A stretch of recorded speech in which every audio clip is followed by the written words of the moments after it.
I haven't checked yet. Have any of the committee members announced themselves? No, not when I got on the line, just earlier. Thank you, Lorraine. Committee members, do we have anybody from the Law and Order Committee who is currently on the line? Good morning, Chair. This is Sherelle. Good morning, Sherelle. Do you know of any of the committee members who are currently on the line? No.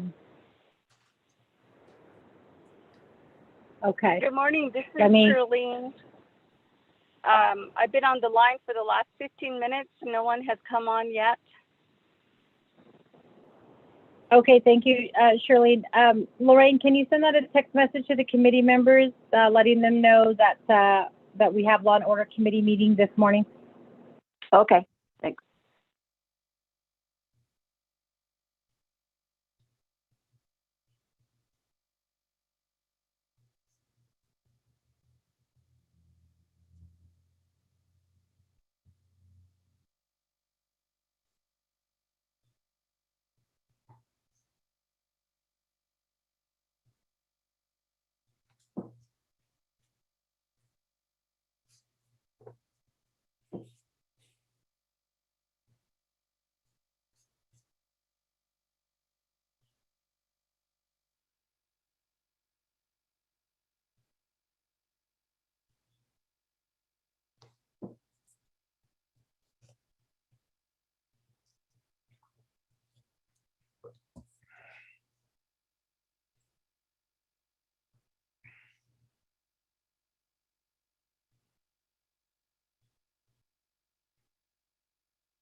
Good morning, Madam Chair. This is Delegate So. I'm on the line.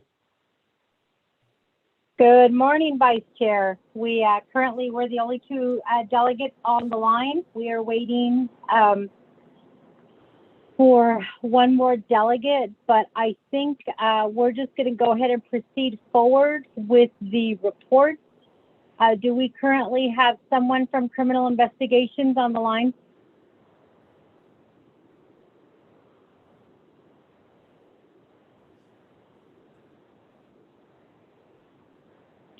Remember to push *6 to unmute yourself, just FYI.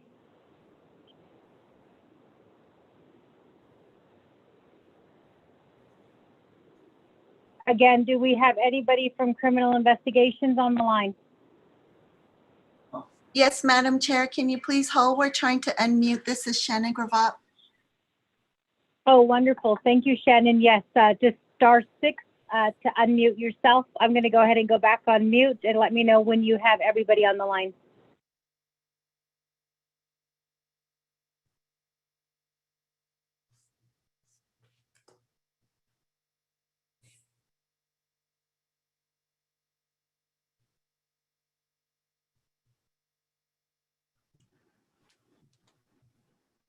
Good morning, Madam Chair. It's Michael Henderson from the Department of Criminal Investigations.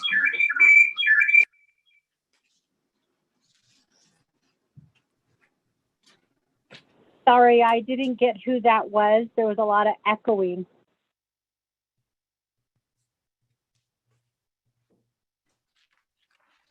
Madam Chair, it's Michael Henderson from Department of Criminal Investigation on the line here. Oh, good morning, Mr. Henderson. Thank you for being on the line. Ms. Gravatt, are we ready to proceed?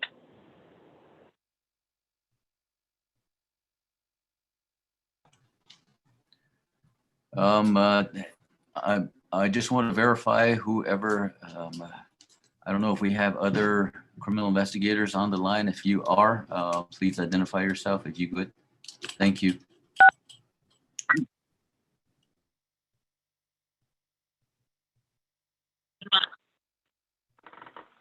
Darren Simeona, captain from Chinle District, CI, on the line. This is Captain Tolina with the Windrock Criminal Investigation Office. This is Dale West, Criminal Investigation Supervisor, Shabrock. Good morning, Anthony Dan, Criminal Investigation Supervisor, Tibbet City.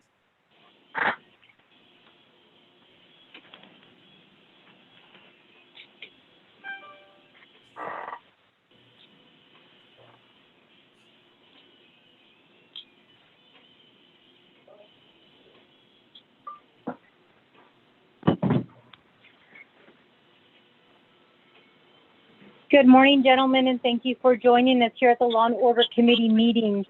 I got Captain Tolina, I got Dale West, Anthony Dan. I missed the very first name for the first person who introduced himself. Can you repeat your name? This is Darren Simeona, captain from Chinle District, CI.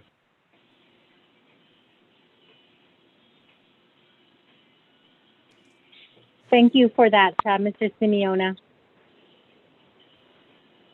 Good morning.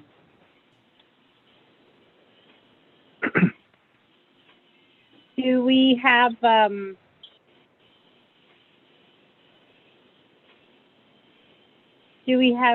Malcolm Leslie on the line as well?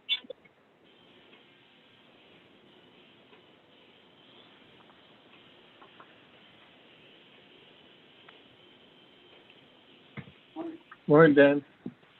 Anybody from the Crown Point District?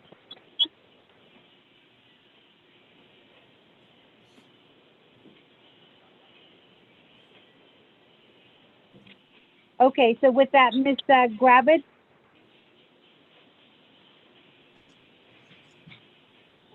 Yes, ma'am. I have here with me the director, Mr. Henderson. And right Okay. now I'm trying to get Mr. Leslie and Mr. Secretero on Zoom now. Okay, so hopefully we'll get them on the line. We're going to go ahead and begin. Welcome again to the Law and Order Committee meeting. We do have 2 members present. We are waiting for Delegate Vince James and Delegate Eugene So to join us on the line. So we're not going to call the meeting to order, but we're going to go ahead and go straight into the report. I appreciate you being on the call. Just to catch you up to speed, the Law and Order Committee prior to the budget reached out to Mr. Jesse Delmar and Mr. Chaco Paulson because we became aware that the criminal investigation was, that you guys, had a shortage in your budget and that you guys needed assistance. So prior to the budget being passed, the first time around back in, I believe it was in October and November, we reached out and it was unfortunate, but we did not get the budget forms to include criminal investigations in the budget. So the budget actually was not passed during that time. Well, it was passed, but there were a few departments that were still needing assistance. So as you probably heard a couple of weeks ago, we did entertain another legislation to give funding to, it was specifically regarding special duty pay and hazard pay. However, the executive branch did include within that legislation, a supplemental budget request. Again, Law and Order Committee did try to work with the executive branch to get those budget forms in. Ms. Shannon Grovold and also Mr. Henderson did work to try to get that form in, but it was unfortunately not signed again. by Mr. Chaco Paulson in the executive branch, so the budget form couldn't be considered. So again, we are aware that criminal investigators are currently, that your budget needs to be, I guess, we need to put money back into your budget, basically, is what we're having this discussion on today. We are trying to push to try to get the budget forms signed and completed. At this point, I believe the email that Ms. Govolt did send us, Shannon, I'm trying to look for that email that you sent us with the budget forms. Supplemental funding proposal. Yes, Honorable Otto. Yes, that legislation is being drafted at this time at Office of Legislative Counsel.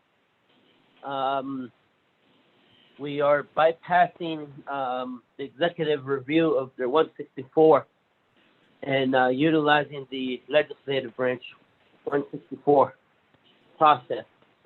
So I believe on the private checkup with the office and OMB is good with it, and once the legislation is ready to be moved, we will be able to drop it and it will begin the process.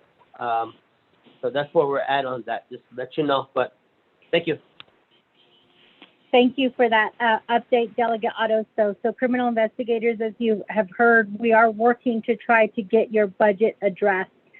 We are going to be bypassing the executive branch, and we're going to be moving forward, and that's what the legislation states. I don't know if the legislation states the multiple times that we tried reaching out to the executive branch to get your budget increased, but just know that we are working to get that done.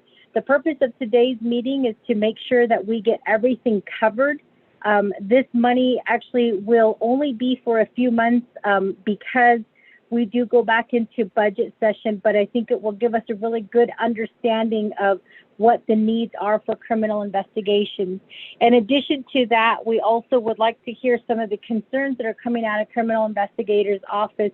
I had the opportunity of meeting with a few of the criminal investigators during the COVID-19 pandemic. I know that some of the issues were surrounding the several hats that criminal investigators were required to wear. Most of that was presented in a trip that we went to, or a meeting that we had in Washington, D.C., where Dale West was the acting criminal investigator director, and he shared a lot of information with us at that time. However, I know that that's heightened because of COVID-19, so we'd like to hear a little bit of what those concerns are. So at this time, I'm going to go ahead and turn the floor over to Mr. Michael Henderson. And then from there, Mr. Henderson, you have the opportunity to call upon your agents. I do know that you have several of your captains and the supervisors from the various districts who are on the line. So I'm going to go ahead and turn the floor over to you, Mr. Henderson. Thank you. Madam Chair, Ado Kason Tahagi, and all the committees, and my fellow criminal investigators, my fellow criminal investigation supervisors. And since I too would like to have my supervisors address and make comments regarding our budget shortfall and regarding our concerns at the district level, and provide some time, more time to them than me hogging the time in talking. So what I want to do is I would like to start with Mr. Todolina from Window Rock District and give some time to him and have him explain the problems and the challenges with his district in Window Rock, and to the Law and Order Committee, and we'll go from there again. Mr. Todolina, go ahead.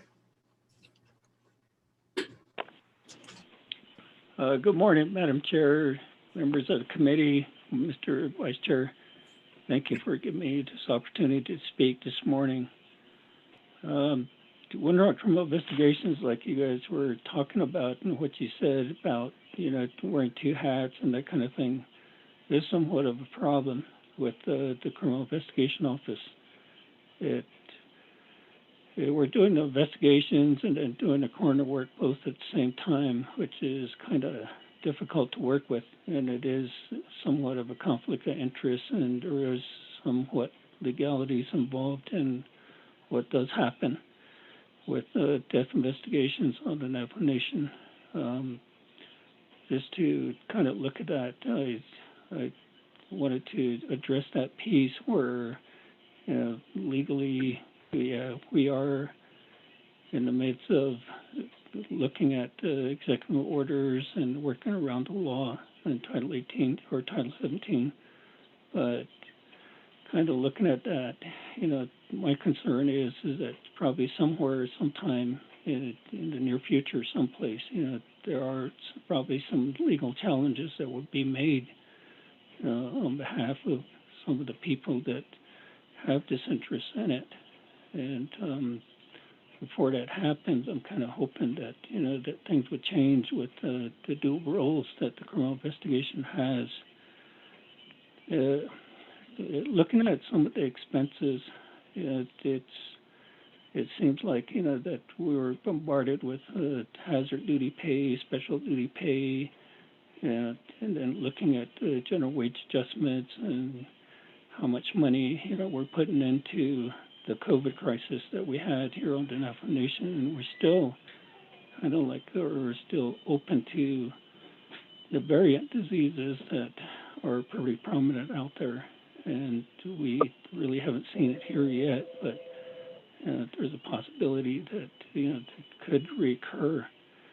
Looking at the general wage adjustments, plus looking at the hazard duty pay, the special duty pay, the criminal investigation office from Winrock and Delcon, which I'm responsible for, putting quite a bit of monies into it, and looking at the expenses and putting monies into, the hazard duty pays for all the districts.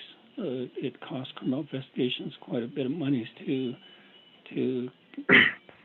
pay these people because of just the role that they have, which is they're essential employees, plus, our civilian staff had to come to work, and we have to make it work because, we're essential people out here and trying to do the work and then doing the death investigations and doing the autopsies and then doing the COVID testing. So all these things that we're kind of looking at, there is expenses attached to these things, and at the same time, protecting our personnel, looking at our personnel, and then trying to, prepare them and prep them and keep them safe, with protective equipment, mask, gloves, shoe covers, and these things that we're looking at to protect our people, our criminal investigators out there. There was a lot of money that was put into it, and we're kind of fortunate too that some of this equipment was coming back.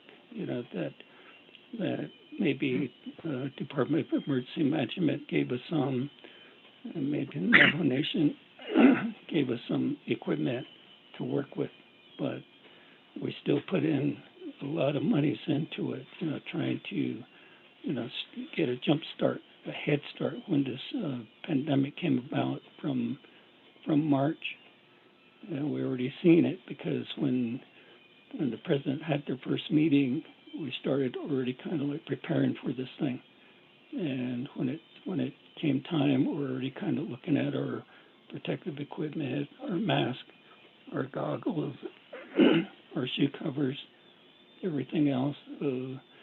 Shannon did, our administrative service officer already, started kind of like keeping a log on the expenses. So she has pretty much an idea of what, monies were spent. But from Windrock, we tried to stay with the autopsy costs, and what was coming out from Delcon, and hazard duty pay, general wage adjustments, and those kind of things. And I'll probably send you the copies probably later on. I'll probably fax them to you, or either I'll email them to you, and you can take a look at Windrock's and Delcon's expenditures on those things, which is probably running probably about almost 100,000 just for Windrock alone, because we investigated like about 140 something death investigations this past year, and it was something that was greater than the years past. Where we investigated something like maybe about 90 deaths, but this past year in 2000, it was already up to like about 140 something, 149, I think it was. So Windrock and Delcon, Windrock alone was 145, and Delcon alone was something like about 70 or 80. So, statistics-wise, I tried to stay up on top of it. I tried to look at it, but it's kind of difficult when it seems like the numbers are changing every day. So for Windrock, it is a challenge, and it is the largest district here, and at the same time, we're kind of expected to kind of like know what is actually going on, what is happening. I'll send you those reports that I have for Windrock and Delcon. You can take a look at my numbers for the crimes, some of the statistics, and at the same time the expenditures. And that's what I have. That's all I have. Thank you very much.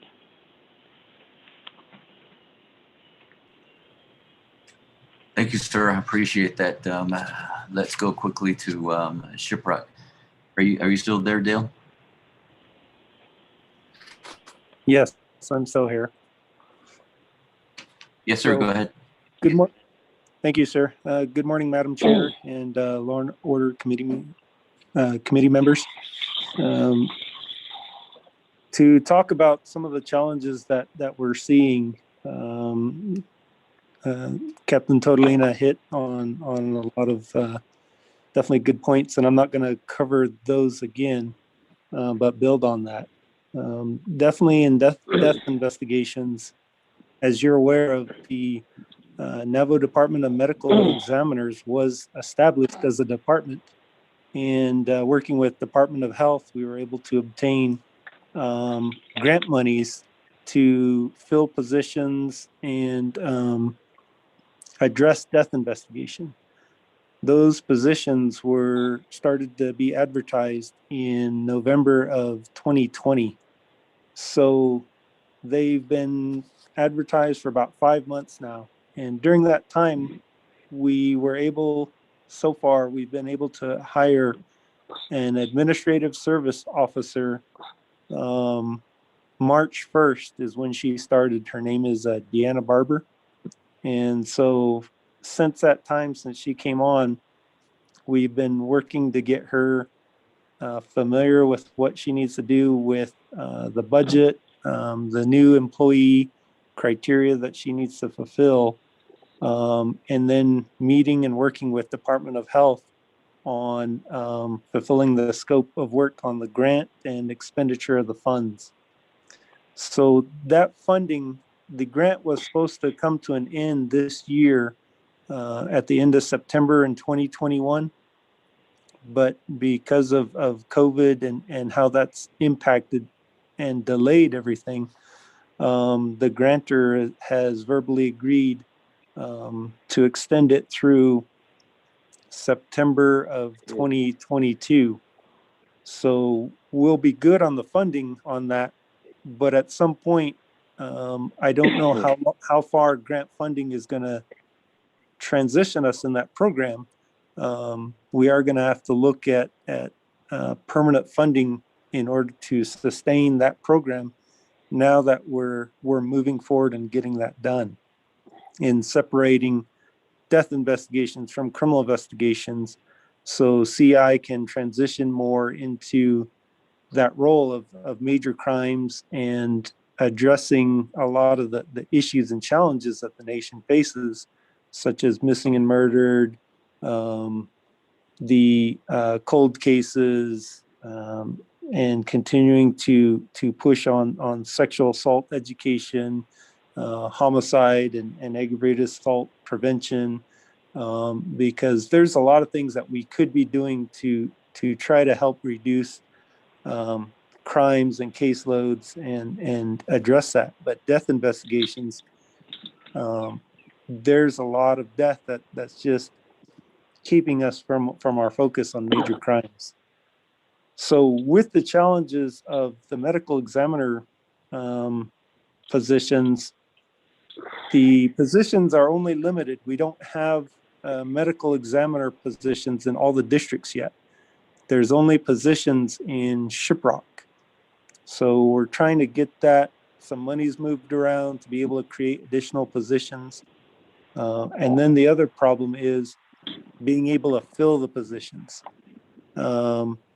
The medical examiner position was, the pay scale on that was way too low. And somehow we need to address that with DPM to be able to acknowledge that pay scale needs to be doubled. There's no way we're going to get somebody in the medical examiner position unless we double that salary. That salary is substandard. I don't know where they got that from, but we need to be able to address that with DPM. Deanna Barber is working with Department of Health, and we're going to be meeting with Director Henderson on how to move forward with that on Wednesday, to be able to work with Division Director Delmar. But just letting you know, we are working on it, but should we need your help and assistance in trying to address that, just to give you heads up on that, because that medical examiner is kind of that cornerstone to really building a good program. The other problem that we ran into is lab issues, sending toxicologies off to the lab. Because of the COVID shutdown, it has, the labs are only operating at 25%. So because of that, our toxicologies are not being processed. And right now we have over 100 toxicologies that have been pending for about a year now, needing to get done. And so I don't know how we're going to address that, because one of the things that impacts is toxicologies not being able to be done. The grant that we have is under the tribal opioid response. So without knowing the levels of opioids in individuals who, when we test them, but we can't confirm whether or not there's opioid in the system or not, that's going to impact the data that we send back to our the ones who provided the grant as far as the tribal opioid response. So there's a little bit of concern when it comes to how do we provide statistical data on that. I know in discussions past, there's been the idea kicked around of, well, why can't we create our own forensic lab on the Navajo Nation? That it's definitely a need. You know, what would be the balance between the price tag of having a lab on Navajo versus, you know, lab services, and that still needs to be examined. But that is something that when you're talking about how do we resolve these issues and these problems that we're facing, we need to look at all options. So just bringing up that to your attention as far as to keep in mind, and maybe a discussion point we can have down the road. But that's kind of the general overview of where we're at and where we're going. And there's still a lot of work ahead of us, and we definitely appreciate your support. And thank you very much for putting us on the agenda to hear from us. Thank you.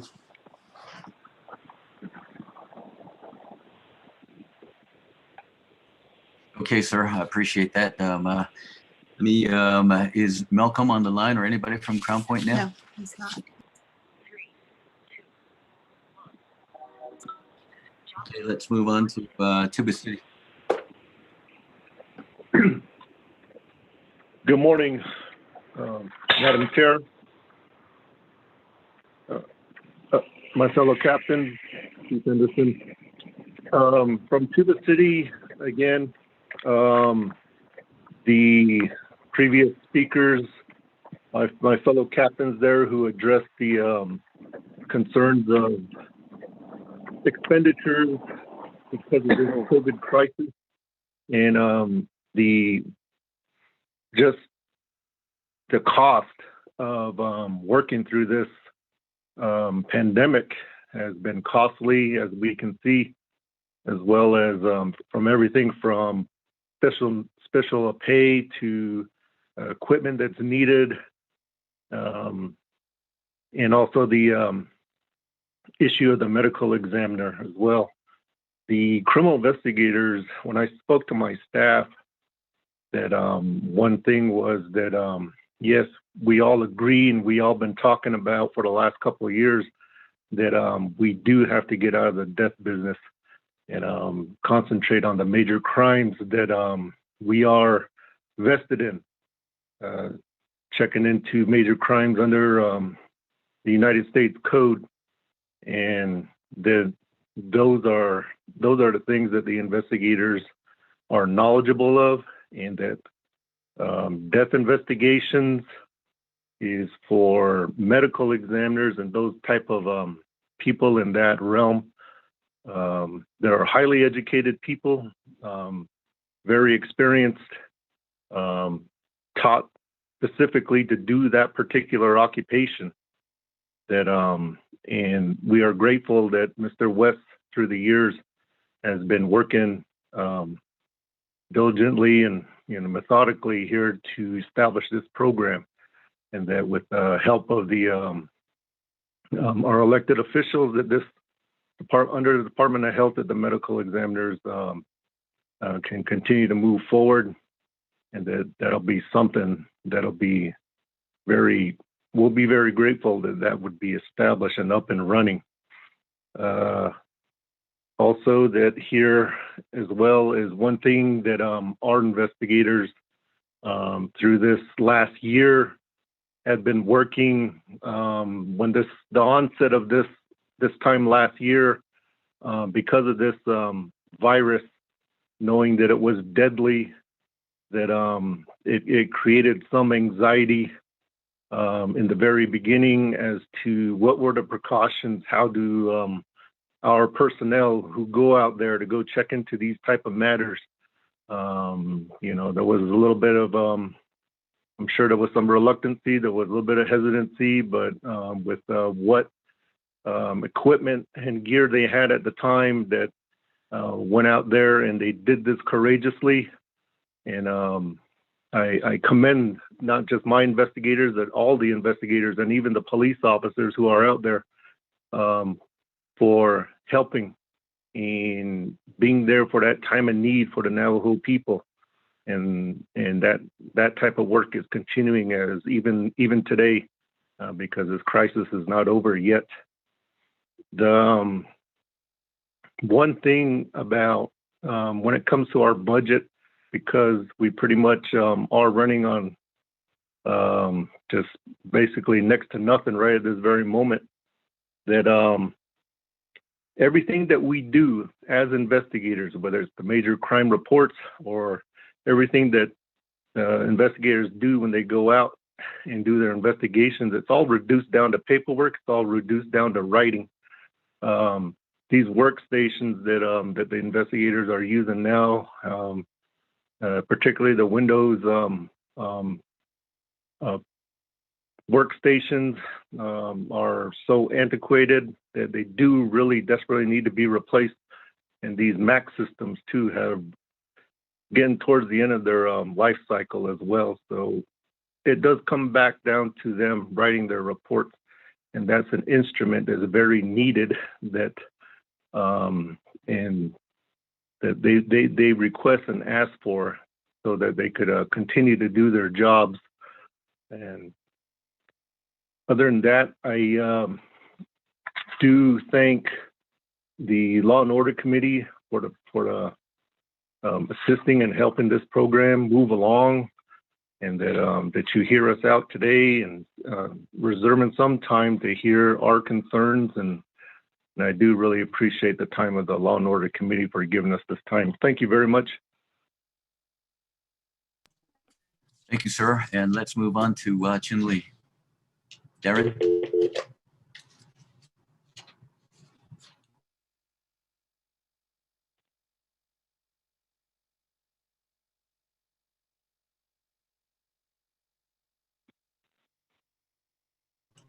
Chinle, Darren, go ahead.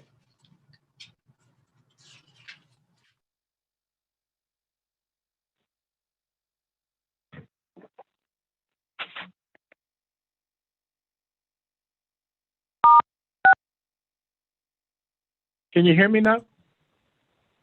Hello? Go ahead, Darren. I can hear you. Okay. All right.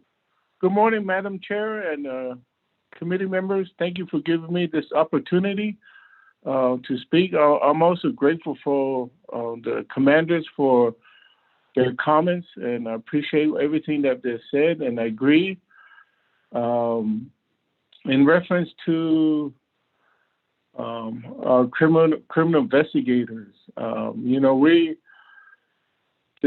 dealing with death and during this pandemic has been hard on all of us.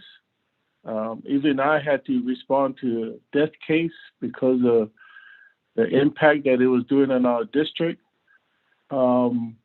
It takes a toll on these investigators. And when we're doing a job that we shouldn't be doing, which also includes death certificates and other things that doesn't even meet the scope of our work under the BIA contract, then it becomes a problem for all of us. But these men and women, they continue to do what they have to do a professional investigation.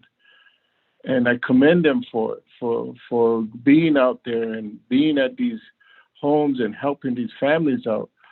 But the cost of them responding, the cost of them, the transport, the cost of autopsies. I mean, autopsies are costing us over $5,000 for each autopsy. And when we're told to try not to have an autopsy, are we providing the best solution or the best answer for our people if we're not, taking it 100%? And that costs us a lot. But we try to cut the cost down and try to do as much as we can without doing autopsies. But autopsies, sometimes we just have to have autopsies, and that costs us a lot of money. It takes a lot of our budget. When I was trying to work on a need for our budget, and if it was a perfect world, just for my district alone, if I had enough personnel, it would cost us over $533,000. The cost of the vehicles and mileage and monthly rates would cost us over $46,000, and the cost of overtime and other supplies and everything would cost us over $160,000. And when you add that together, just for my district alone, you're looking at $740,000, which was what we almost get for the whole department. A little less than what we get for the whole department. So that really puts a burden on our whole district, all the districts, because of the shortage. When I go to the district and meet with the district commander and see how they're spending their money and the things that they're getting, and we can't afford those things. That's why we're here trying to ask for supplemental budget so we can provide the needs for our investigators, so we can provide those professional services. And the other thing that I want the LOC to to remember also, especially in our district, I only have 2 criminal investigators. I have one investigator had just recently retired January of 29th, and I'm down to 2 investigators. And the way that our statistics are going, last year we had over 200 calls, and with 2 investigators, we're going to be averaging almost 100 calls for each investigator, 100 cases. How can we properly provide a professional criminal investigation and deal with other things like death cases? And how are we going to be able to help our investigators to do their best job when they're already overworked? They're already overworked. They're tired, and we need more personnel.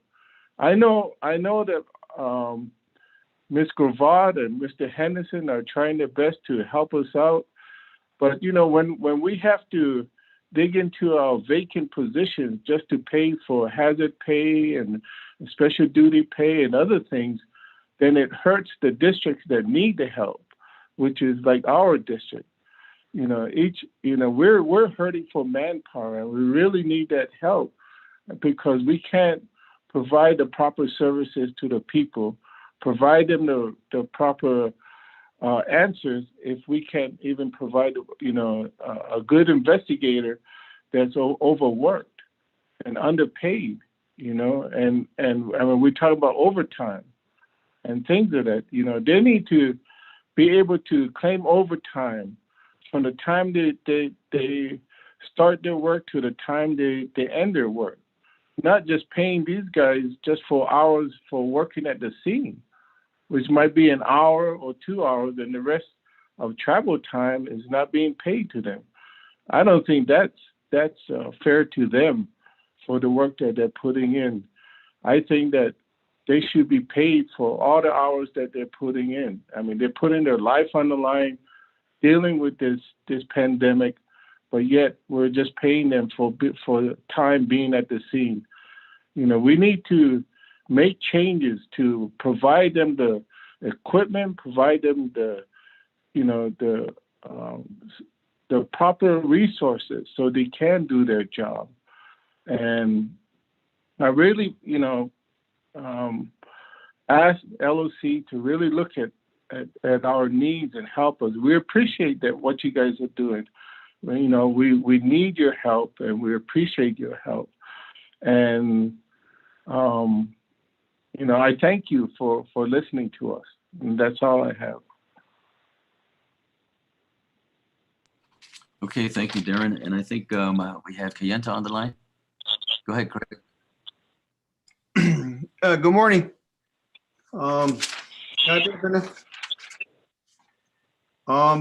As far as for Kayenta, I know a lot of the stuff that we dealt with through the pandemic is that I know the special duty pay, we as a department's budget took a big hit on that. And then the hazard duty pay as well. So I think with our budget getting hit with those 2 hazard pays, the hazard pay and the special duty pay, it took funding away from the stuff that we need, office supplies. I know our computers are slowly getting obsolete, and I don't know how much longer these computers going to be up and going.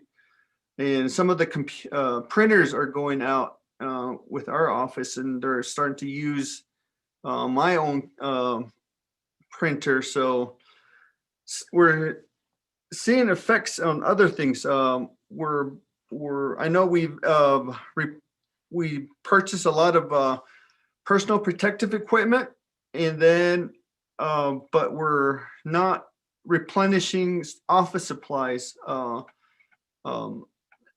operational supplies. So even as down to our firearms, our ammunition is going low, and we don't have the fundings to order more to where, you know, we can qualify and have extra ammunition for our officers to practice and train on them. Other thing is body bags. We're running low on them. You know, our budget is so are shrinking.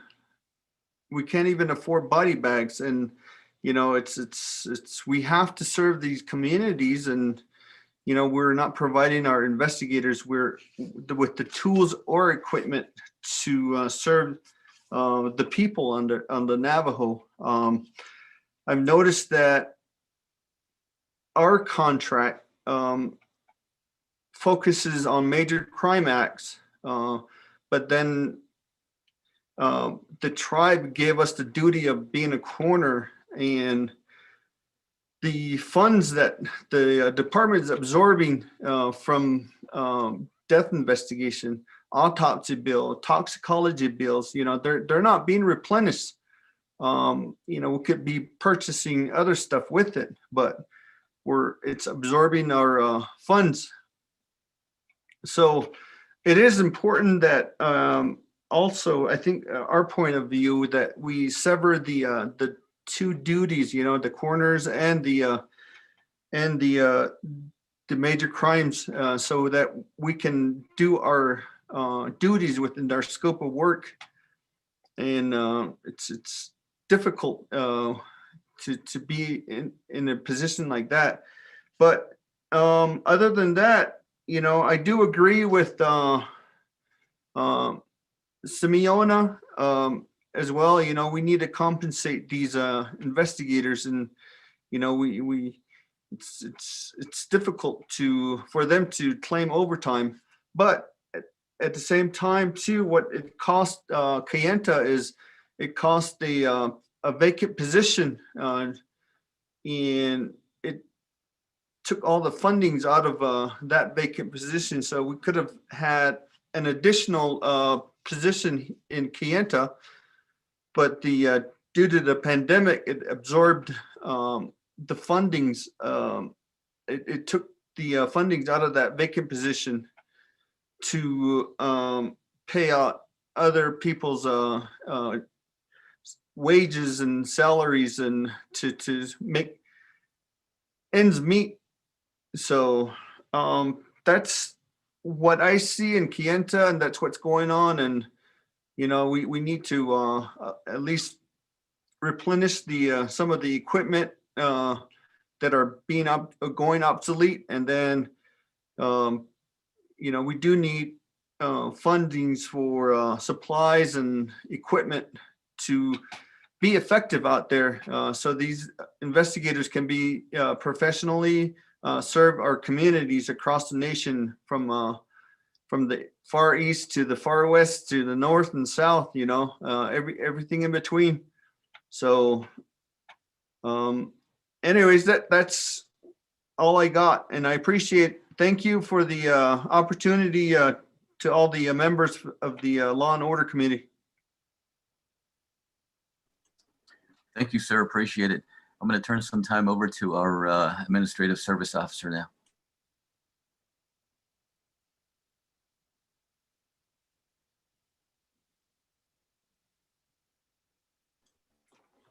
Good morning, Madam Chair, Vice, and members of the LOC Committee.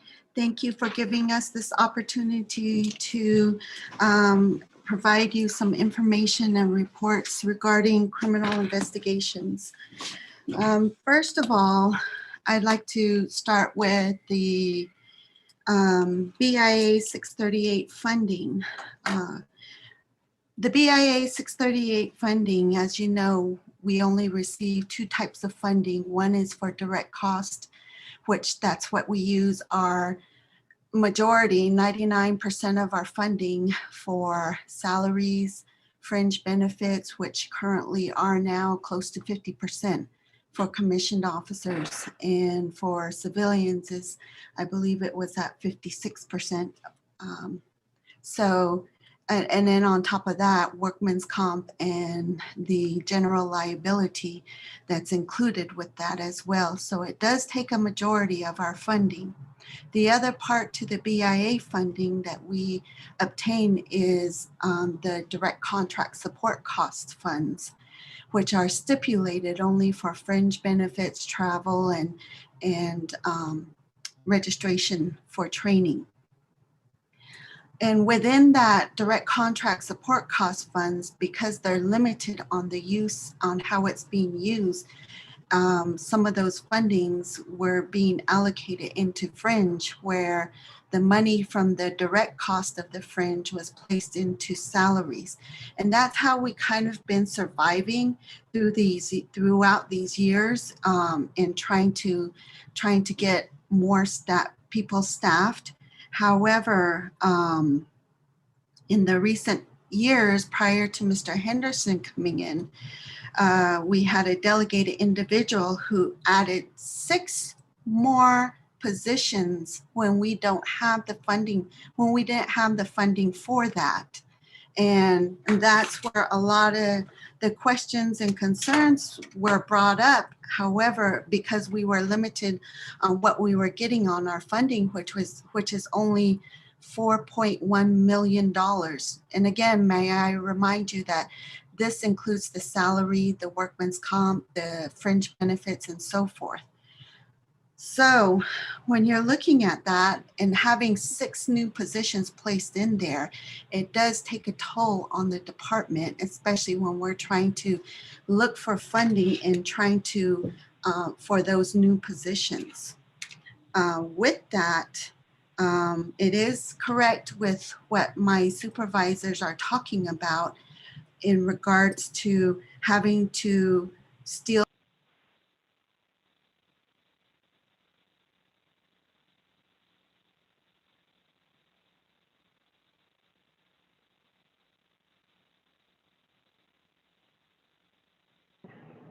Hello? Hello? We can hear you. I can hear you. Okay. I think our Ms. Guavet, Oh, I'm back again. okay. All right. Go. I'm sorry. It went out my internet. So with that, in saying, yes, it was given an option to the supervisors. It wasn't a quarter's decision. It was a combined decision on whether or not to pay out special duty pay or to pay out overtime.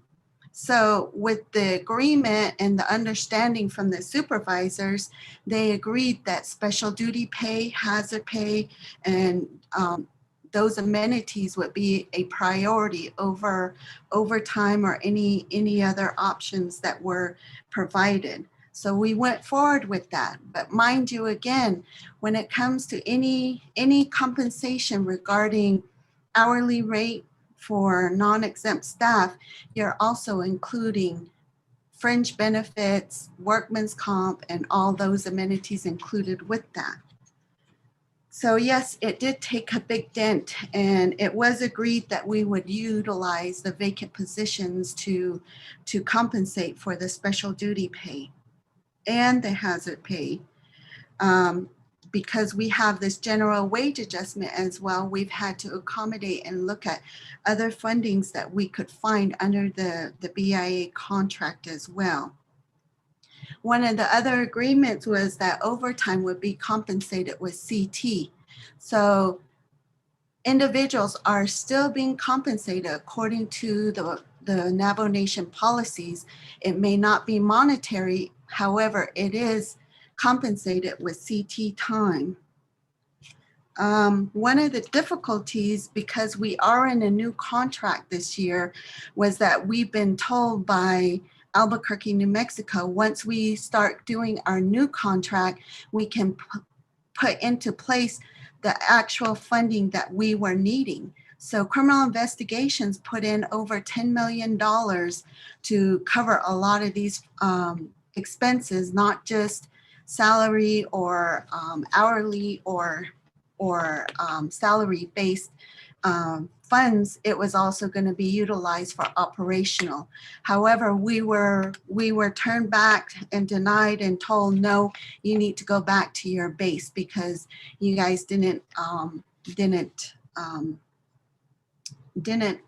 place this in ahead of time. I'm trying to think of it. I'm trying to think of that word of not agreeing to it, but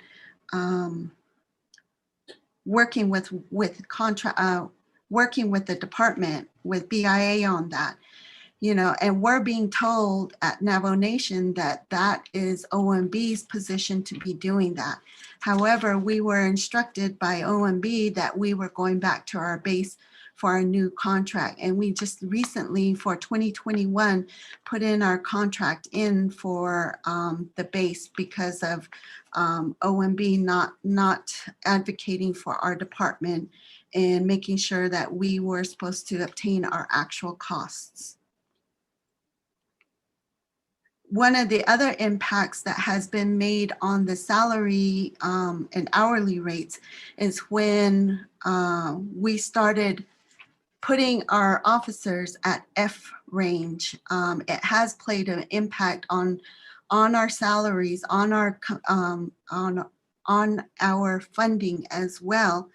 So a lot of obstacles that has been placed in as far as trying to hire people has made it difficult in trying, not just the pandemic, but internal events that have occurred.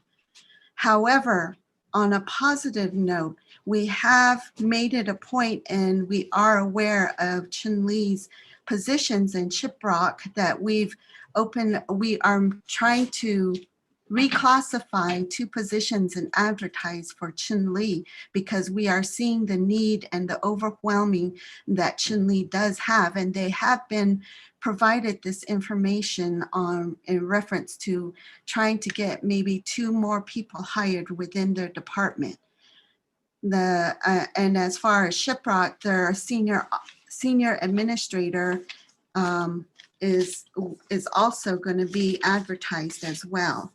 So when the supervisors do indicate their concerns, we do take into account. However, we do have to look at and make plans and make readjustments on various types of situations, especially during this pandemic. And we feel that the need for hiring 2 new people is a necessity for the department, for that particular district. Now, as we look at the general funds, as you know, the general funds is mainly used for the department, all 7 districts, which we, prior to Mr. Delmar coming in, we had accumulated up to $745,000. Since the tenure of Mr. Delmar, we have been depleted down to $700,000 for all 7 districts. So in all actuality, that is not enough when we're dealing with operational costs of vehicle mileage, maintenance costs, monthly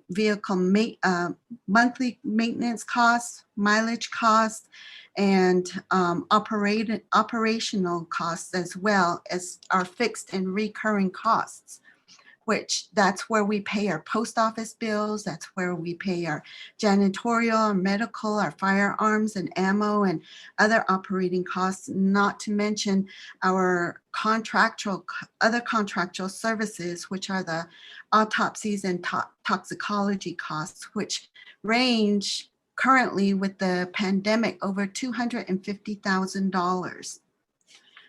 With that,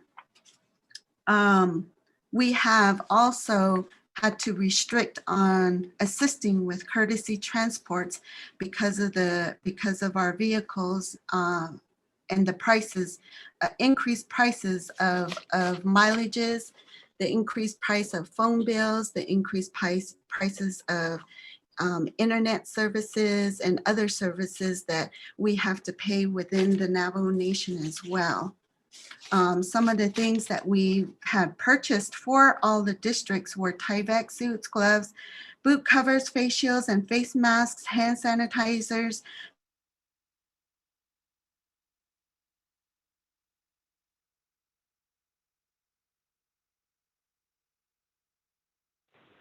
Hello, Ms. Gravatt. I think your call may have been dropped again. Can anybody hear me? Yes, I can hear you. Yes. This is We Lorene. can hear you. Okay, so let's wait for her to get back on again. I'm back on again, sorry. One of the innovations that we've had to do with this pandemic because of the lack of Tyvek suits was getting rain suits, workout suits, just to make sure that they were covered, along with portable shower stalls and showers, body bags and gowns. As far as the overtime concerns that they do have due to our minimal restrictions of funding, and then looking to account on the amount. Let me give you an example of an individual that has requested for overtime. You have an individual that gets called by dispatch at, say, 1 o'clock in the morning, but they don't go on, they don't call on duty until an hour and a half later. So we'll say 2:30. Once they leave their destination from their home, they get to their destination of the scene, which is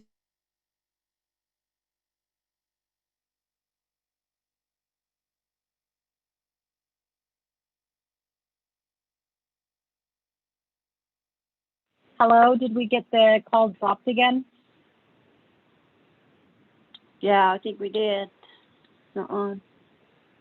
Okay, Mr. Henderson, perhaps you can take over because we can't continue to keep having the calls dropped and then having to wait for the report to be provided to us. So perhaps you can take over from Ms. Gravatt and be able to assist the committee with the information. Thank you.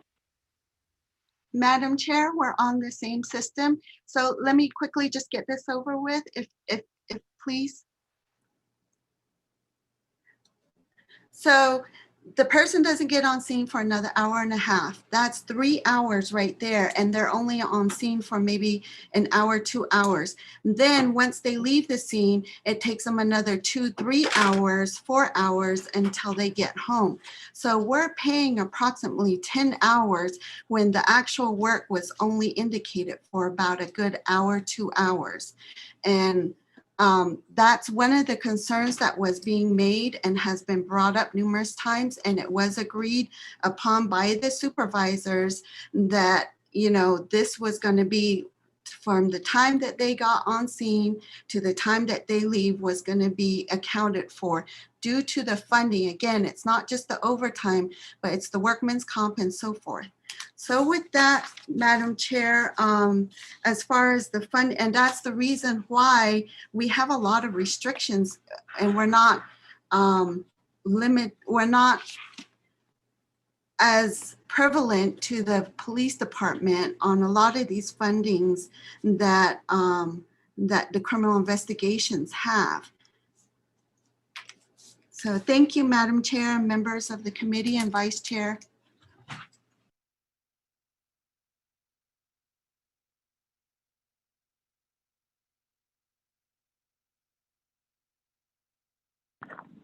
Okay, so this is Director Henderson back on the call. Do we have anybody from Crown Point that joined us yet?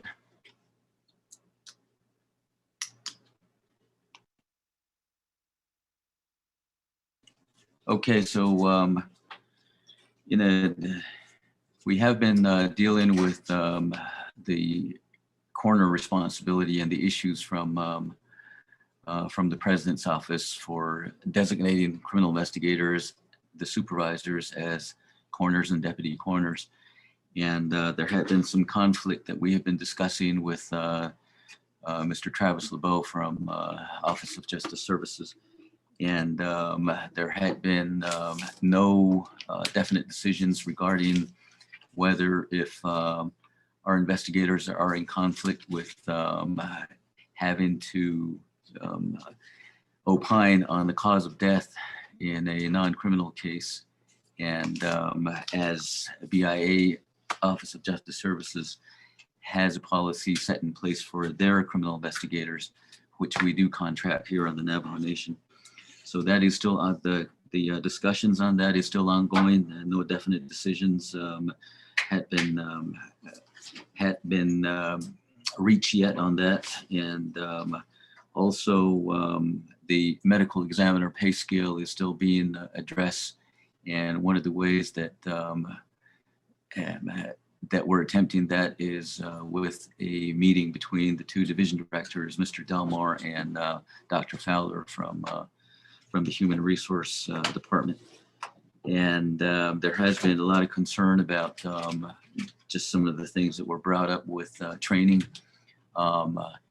We have a concern from criminal investigations, signing death certificates and determining causes of death with the limited training that we get in making those determinations, and comparing ourselves with the medical examiner's office, Office of Medical Investigation from Albuquerque, and other medical examiners departments from other counties and states in Arizona, New Mexico, and Utah. And the amount of education that they get and the amount of required training that they undergo to make the same kinds of decisions, determinations on these death cases that are non-criminal. And there is also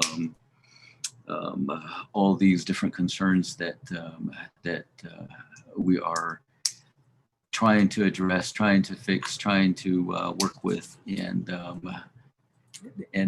it does create a lot of concerns, a lot of tired criminal investigators out there wearing two hats, and we recognize that, and we try to support them as best as we could. In the past year, the pandemic certainly didn't help, and in this coming year again, and going into the future, making these adjustments, making these determinations as to how best we can help our criminal investigators, help our people out there on the Navajo Nation. So we are since we are just doing our presentation on some of the problems we have with our budget shortfalls and some of the issues we have regarding having dual roles and responsibilities here on the Navajo Nation as a criminal investigation department. That's the extent of our presentation and report this morning, Madam Chair, and also Law and Order Committee and fellow captains. Thank you very much, ma'am. Thank you, Mr. Henderson. Can I ask why we didn't have the opportunity to hear from Shiprock?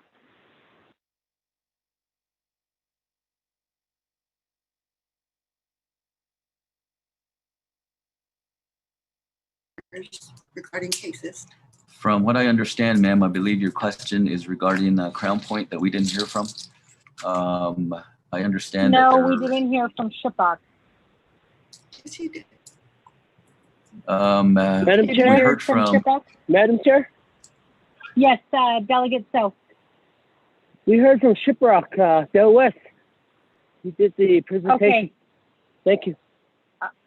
I apologize. I wrote everybody's name down, and I did miss one, so I apologize. That probably was Dale, and I just didn't recognize his voice. So I'm sorry for that, Dale. So Crown Point is the only one that didn't present in front of us today? That is correct, Madam Chair. And I understand that they're meeting with some community members, which didn't allow them the opportunity to participate in our call here today. That's fine. Thank you so much, Mr. Henderson, for the presentation that you provided to us, and then also your assistant as well, Shannon Gravatt.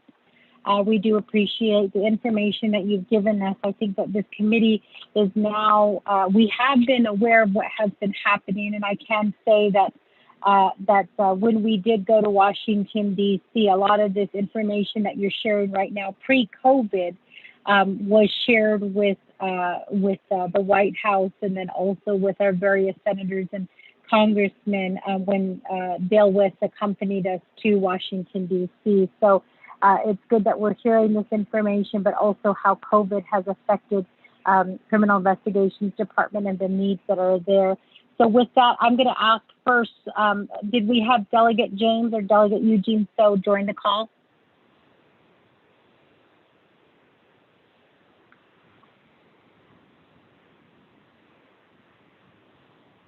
Okay, so with that, what I'm going to go ahead and do is, Honorable Otto So, do you have any questions at this time? Yes, I have a couple of questions. I guess if you guys can all hear me. Can you guys hear me? Yes, sir. We can hear you. Yes, we can hear you. Okay. I'm on my morning walk and jog, and please excuse the background noise of traffic and so forth. So, traffic is flowing here into the city. It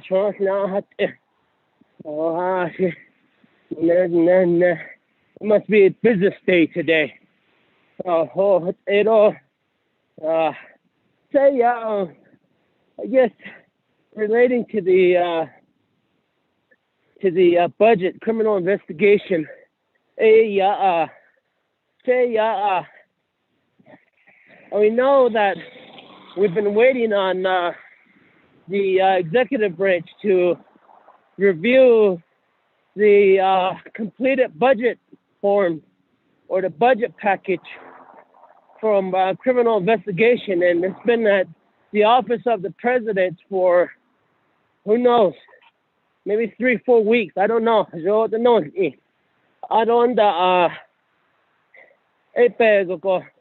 We decided to allow it to go through the legislative branch 164 process, so that we get the correct individuals' response and reviews onto the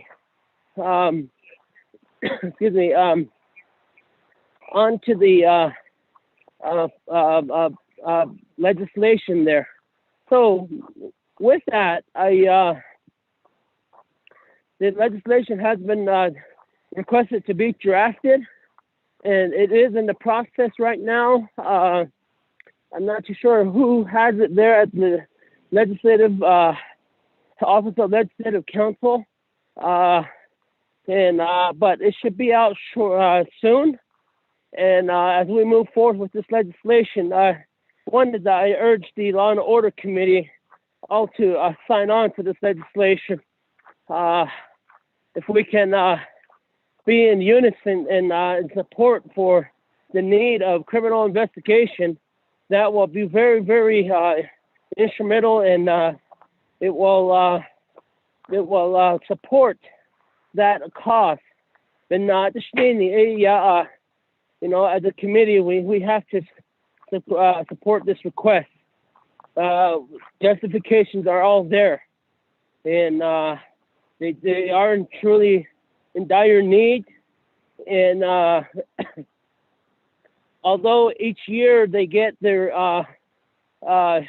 yearly request from the UEF, from the general funds, and they're $638, but we know that another portion of the task of the death investigation has been imposed on them through an executive order many years ago. And I think that we need to look at that justification, because if it is justified, and if the executive branch utilized their authority through an executive order, we truly need to find that money to pay for that extra cost that we are allowing criminal investigation to do. ako even that the yego ba and out on the number 2, I believe we need to get the Department of Justice involved on this for another review relating issues relating to the coroner issue, which the criminal investigation has taken over at this time. And, you know, I think it was just imposed. And if we could get a review from the Department of Justice to see if it's even lawful to do this, because the criminal investigation director from Tuba City has a very good, valid point. Does our criminal investigators have the expertise to rule out the cause of death or other things to act as a coroner? And just think if any Navajo citizen may take hajota dobot koko ni ke khati lago tenike do chash ado deben na be khote be has ani de iniki we will be liable for this. And that executive order needs to be we need to relook at that. And I know how much weight does it have, because the executive order just directs the way I understand the executive order is it directs the criminal investigation to do this task. It doesn't come in it with any money, additional funding. So they are truly told, you're going to do this no matter what, but we're not going to give you any more money. And I believe this executive order was put in place at the time of Joe Shirley's administration. I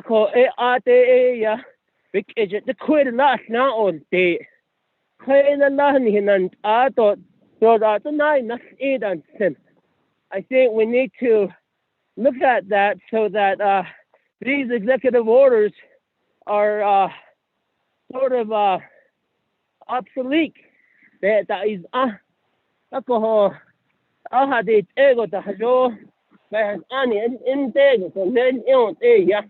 We might even have to go as far as filing in the court to say that the executive order is may not be lawful because it's underfunded. And with that, you know,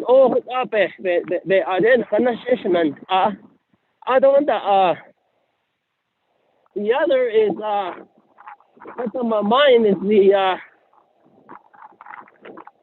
that criminal investigation.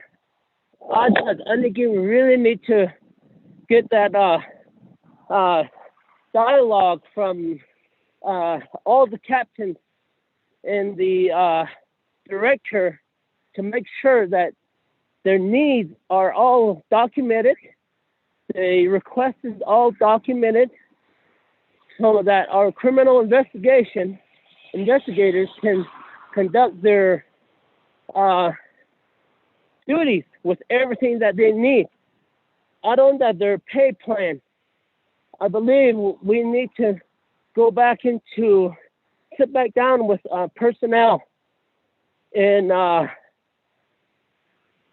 the issue relating to the overtime payment. I think if we spell it out in some sort of legislation or amend a certain policy that speaks to that, where a criminal investigator is on the clock once he or she receives that call of duty to get to a site, to the time that he or she gets back to his home. Because truly, we are burning out our CI and Facebook Facebook بغانك أتشنشي تهنا بتوكشي تهنا أنا شيء يا أجا يا بابنا نشكي وتأتي إيجو يا نشأ وتأك يا كنتلا. We're taking them from their time that they're supposed to be off to rest, recoup, and whether the CI is on call or not, but I'm sure there's incidents where there's multiple CI that needs to be called on to duty. And Madam Chair, I think we need to allow our Legislative Council look into that and see where we could change the policy in legislation form so that we can address these issues relating to their pay. You know, they did the job that we asked them to do, and we need to pay them. As a former tribal employee, count time, yes, it's good. It's good if you're a normal employee. And I say that if you're like a secretary or like a, just a, you can take leave whenever you want to take leave. But as this job, as a criminal investigator, you have this responsibility that you took an oath to, and you have a commission. You are commissioned to do your duty, and that's the reason why you have your badge. You know, we need to pay the individual. And it really baffles me that I think we need to get the leadership of public safety to sit down and address that issue. And I believe it's probably going on in the Department of Corrections. It's probably going on in Department of Public Safety Patrol. And,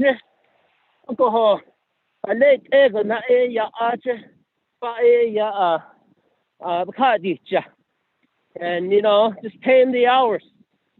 You know, pay them the overtime that's needed. You know, if you were in the real world out there,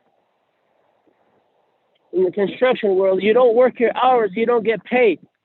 But if you go over, work your 40 hours and you go over your hours that's required of you by law throughout the week, you're on overtime. Employment practice has is the Navajo Nation violating employment practices? Because what I worry about is that, you know, you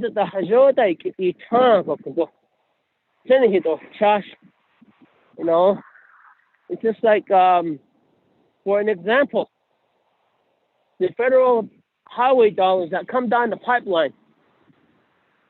Yeah, Navajo leadership lobbies on it, and we lobby on the federal highway dollars, but when it gets to Navajo, it's unequally distributed among the agencies to allocate to fix roads. You see one agency getting the most amount. Right now, you know, in my view, the chapters can file some sort of suit against the nation for allowing this practice to happen. In the same case here, on this case, so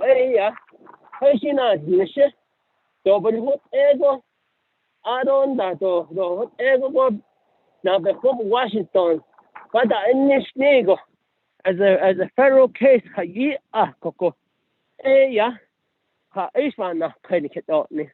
the shin the sovereignty no hashi benedictia. But again, these people just pay them. You know, we have to find a way to pay these individuals.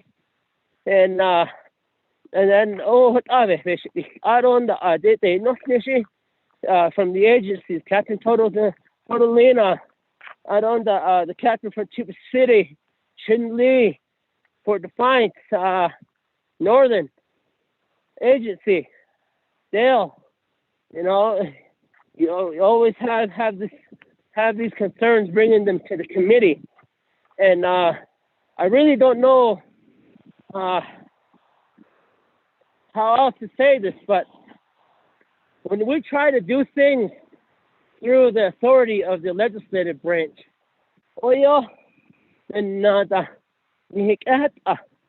you are overstepping your boundaries. You are doing this. And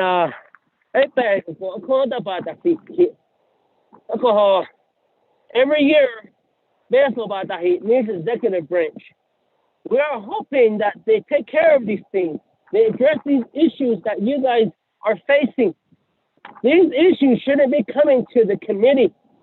That tells me that someone is not doing their job. Public safety has you have the division director, who is the director over the whole agency of the of public safety.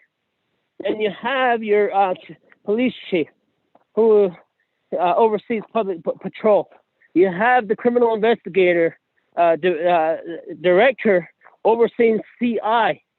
And then you have the Department of Correction overseeing DOC. And then you have the other entity of the fire department. Alcohol. These issues shouldn't be coming to the committee. And ego not go so tango. Hashit ego gosh dadi nito hashit ashti dadi nitwin sindo lese. So aba or that onsen okudan hinash. Akonik ahan hitota. Not only nit lena. Then the nayed hanat. And a lot of these things, I really hope that the management positions. I really hope that Delmar is on the line related to this matter, because this is very, very important. Because the criminal investigation, they were told to do another task through an executive order. But that executive order has no money based upon just for that task. So the other is that I guess we need to spark a conversation with Department of Justice so that DOJ can weigh in relating to this issue and to see even if it's lawful. But again, I appreciate the time. Sorry for going over the limit here, but just hearing out the concerns of the Criminal Investigations Department, and I say, basically, it pisses me off. I see.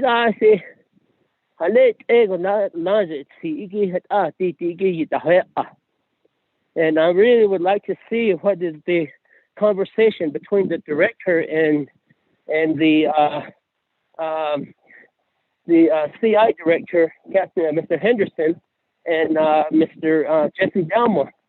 What's the conversation relating to this issue that's brought to the committee? What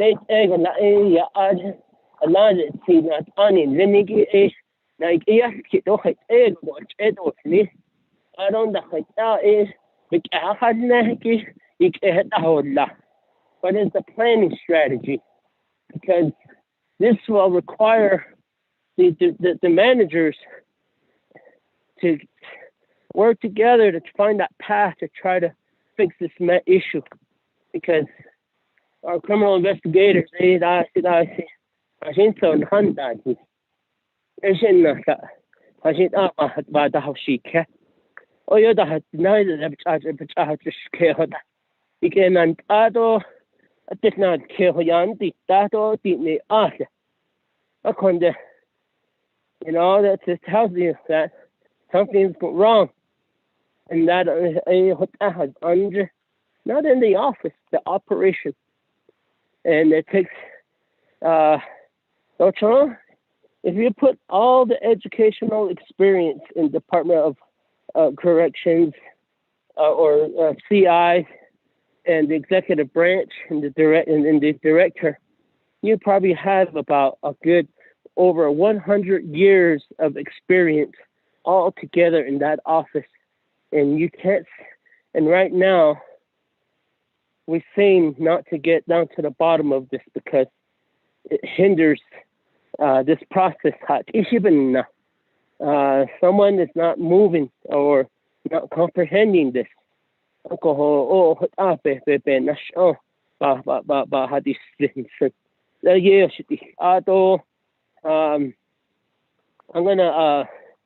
gonna speak later again, just to think about some things, and I might do a directive towards the end of the meeting.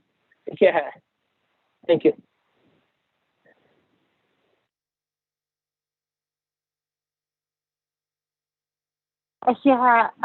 Should say Vice Chair So, thank you for those comments, and then also for the concerns that you have shared. I know that Delegate Vince James said that he was on the line. Lorraine, which committee members are currently on the line? Otto So and Vince James. I haven't heard from Eugene, so thank you. Okay. So with that, committee members, just so that we are on point here, I'm going to go ahead and call this meeting to order at 11:37 a.m. Lorraine, can you assist us with the roll call, please? Roll call for Law and Order Committee. Honorable Eugenia Charles Newton. Charles Newton is present. Honorable Vince James.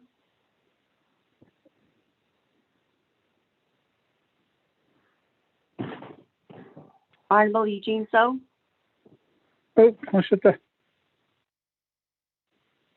Honorable Otto So. I'm here, present. Honorable Edmund Yazzie. Honorable Vince James.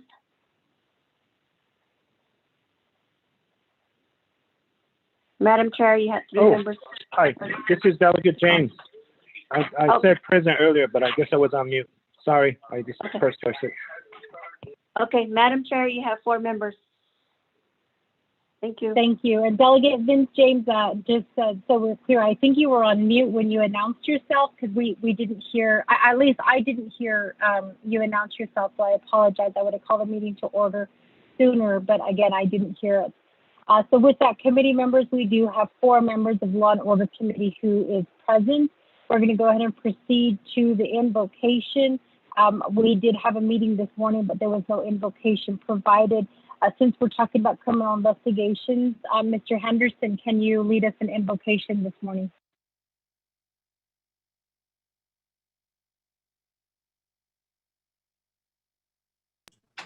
Yes, thank you. It'd be my pleasure. He had la de shinan ani la sentagi do kick sentagi do and I saw 20 Law and Order Committee. He had ado ade and I don't know shinigi that is not nagi. He had Boshi I couldn't change the rates of deals in dollars.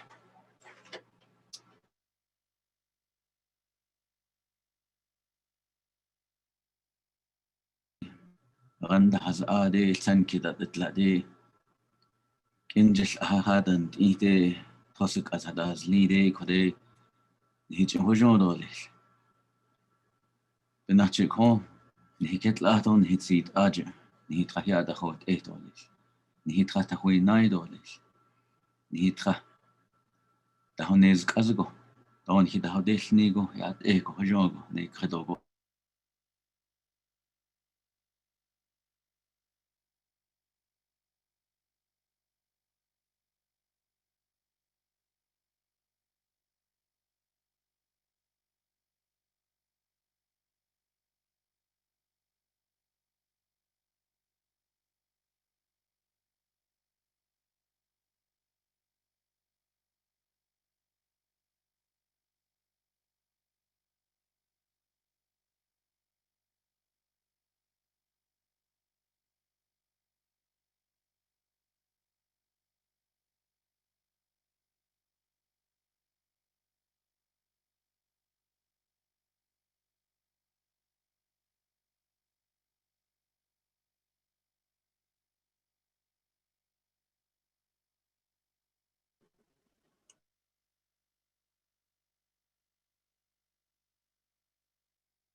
That was our prayer. Did everybody hear me? I You're think you in cut out there, Mr. Henderson. We did hear the beginning, but that's fine if you've completed. We do appreciate the prayer that you said for us. Are you done with your prayer? Yes, ma'am. We concluded the prayer. Thank you so much, Mr. Henderson, for that prayer. And again, I on my end, it did cut off, so I didn't hear the rest of the prayer, but we do appreciate that. So with that, committee members, the invocation has been provided to us by Mr. Michael Henderson. We are on item number 2, recognizing guests and visiting officials. We do have 4 members of the Law and Order Committee who are present. Do we have any other delegates who are on the line?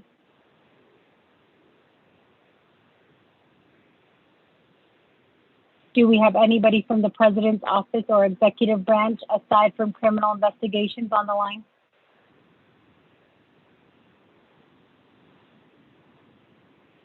Committee members, we also have, we do have criminal investigators who are currently on the line.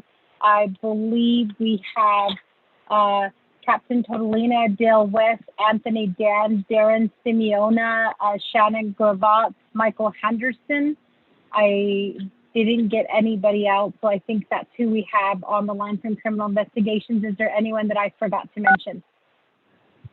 Good morning, Chair.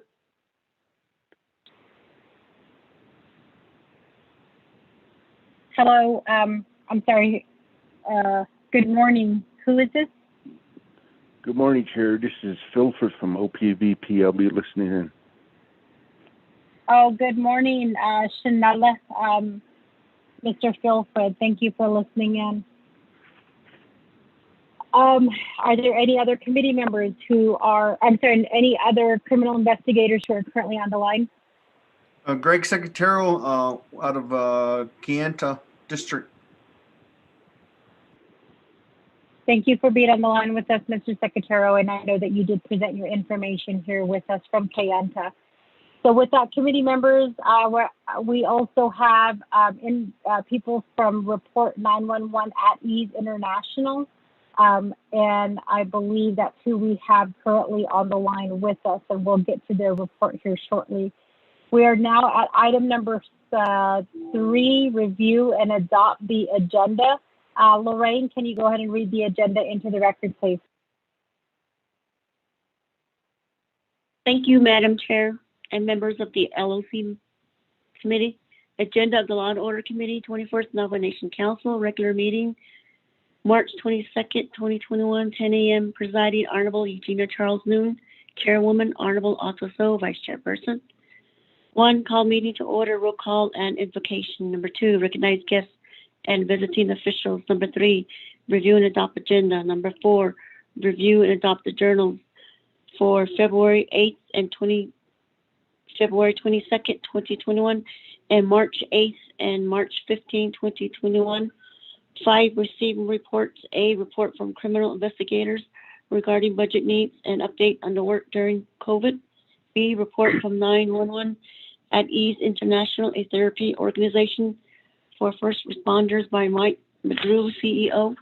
6 old business, none. 7 new business. A, approved joint meeting with Resources and Development Committee on Tuesday, March 23rd, 2021 at 9 a.m. through teleconference. 8, close the meeting, announcement and adjournment. Madam Chair. Thank you. Thank you for reading the agenda into the record, Lorraine. So now, committee members, can I get a motion to adopt the agenda? Motion by Vice Chair. Motion by Delegate Vince James, second by Delegate Otto So. Oh no, I'm sorry. Motion by Honorable Otto So, second by Honorable Vince James. So with that, committee members, are there any questions, comments, or any amendments that need to be made to the agenda?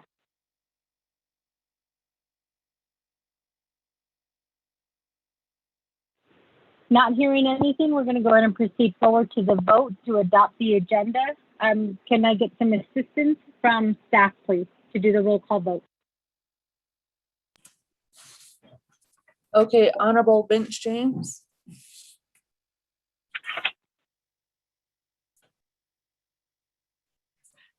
Honorable Eugene So. Oh, Agos. Honorable So votes green. Honorable Otto So. I vote green. Honorable Otto So votes green. Honorable Vince James. Delegate James votes green. Honorable Vince James. Honorable Vince James votes green. Honorable Edmund Yazzie. Honorable Edmund Yazzie.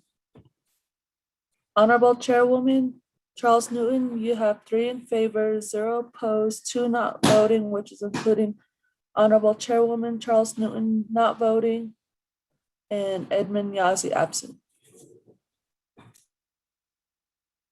So with that, committee members, we do have a vote of 3 in favor, 0 opposed, 2 not voting, 1 is the chair. The agenda is hereby adopted. So with that, we're going to go ahead and proceed forward to item number 4, review and adopt the journals. Sherelle did send us the journals for February 8th, February 22nd, 2021, March 8th, and March 15th, 2021. Committee members, we can do this 2 ways. One is we can adopt each journal by date and do a vote, or we can go ahead and do 1 vote for adopting all 4 journals. What is the will of the committee? I'm going to motion to adopt all 4 journals all in at once. Thank you.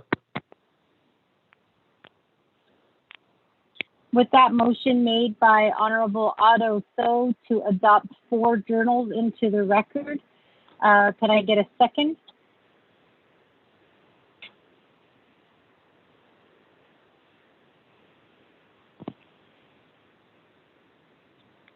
Delegate James. Second made by Honorable Vince James. Are there any questions or comments or any corrections that need to be made to the journals at this time?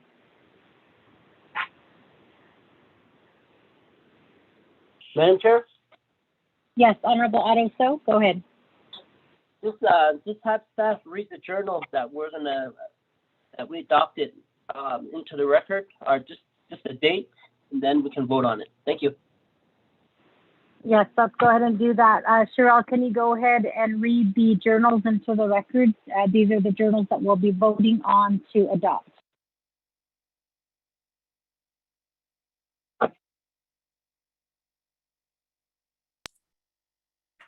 Good morning, Law and Order Committee members and everyone listening. The journals being adopted into the record for March 22nd, 2021. Journal dates would be February 8th, 2021, which was a regular meeting.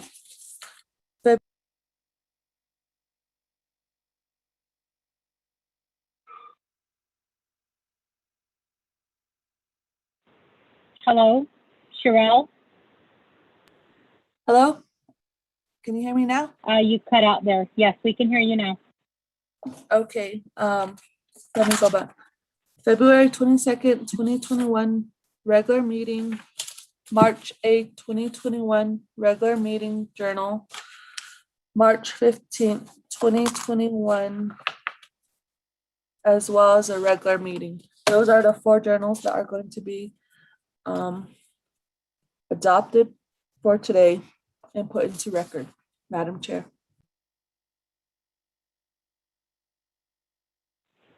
Thank you for that. So with that, committee members, the journals have been read into the record.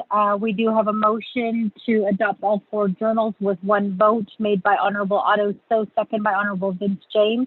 Are there any questions or comments to the journals presented to us?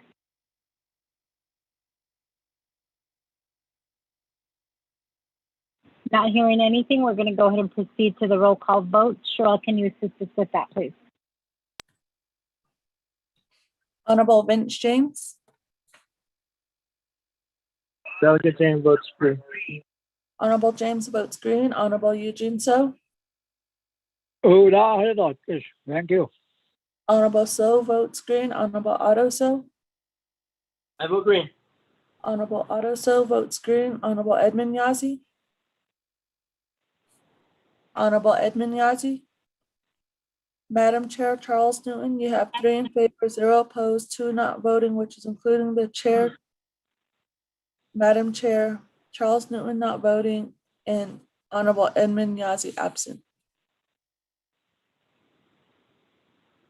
Thank you for that, Cheryl. So with that, committee members, the journals are hereby adopted. We're moving down to item number 5 on the agenda, receiving reports.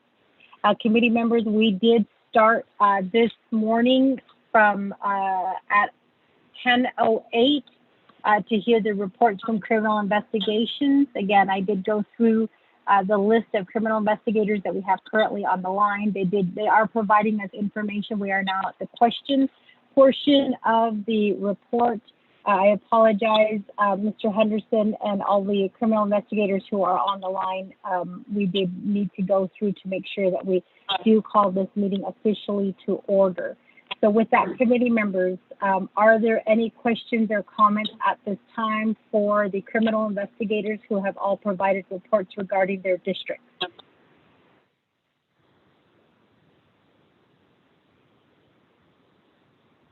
Madam Chair, that's it. Honorable Eugene So, the floor is yours.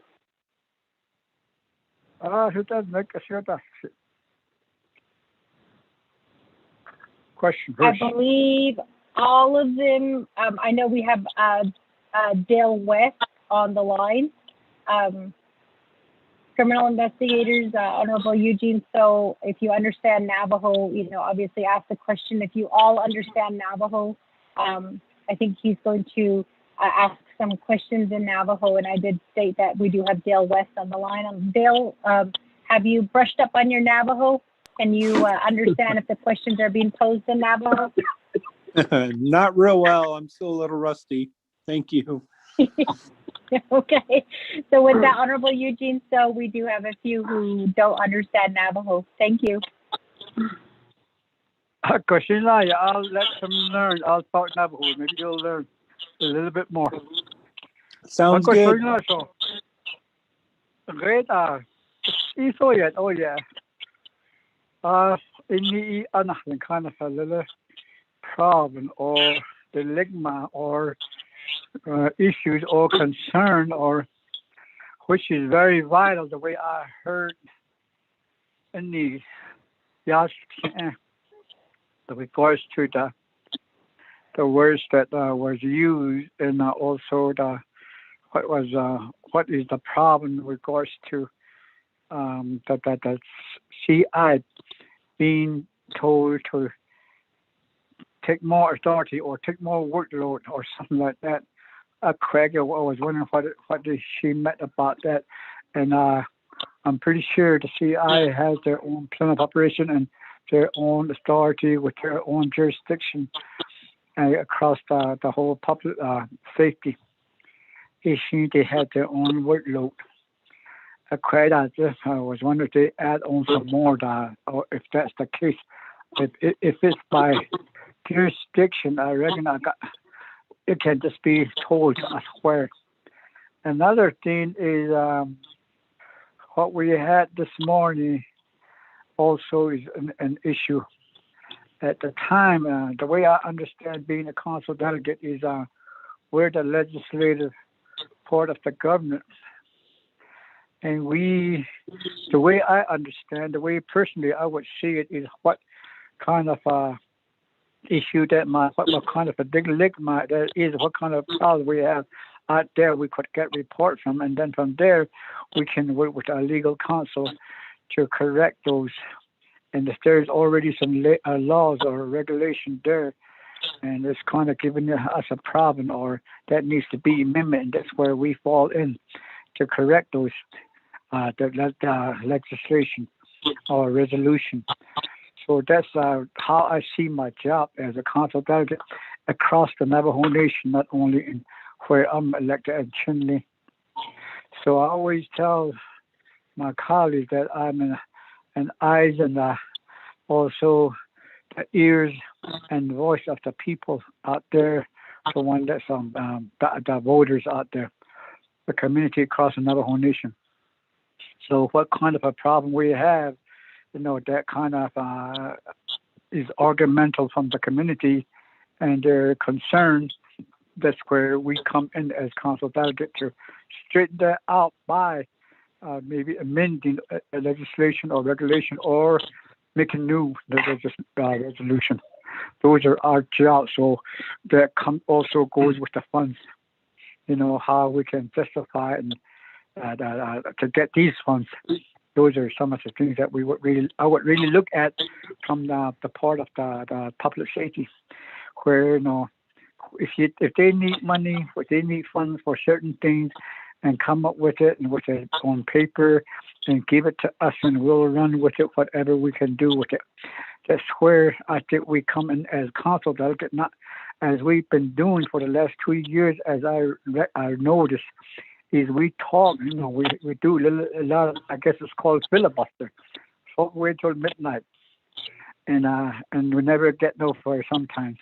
And I would like to see those. I like to see it where you guys want change, and what legislation or resolution, or where you're up against in your authority regards to resolution that that's not working for the people or for your office. I think that's where we come in to correct those, so it will be better benefit the department, also the people out there. So that's what I would really want to listen to today, and that's what I want to debate on today, so we can have a better on a working relationship with the people out there that really needs the public safety. I'm pretty sure they really need. You're the one that protect them, the police department and all. So we need that. I would like to stress that, and I do have a lot of other things that I would like to look at too.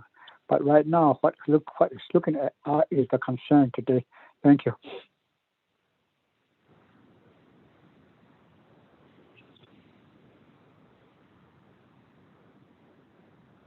Thank you, Delegate Eugene. So with that, committee members, are there any other questions or comments at this time for criminal investigators?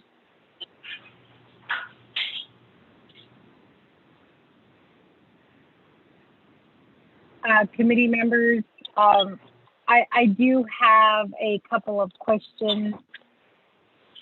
Delegate Eugene, Delegate Vice Chair Otto, so can you take the chair?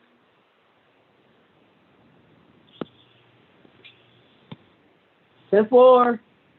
Madam Chair, you have the floor. Thank you, Vice Chair Otto Ishaha.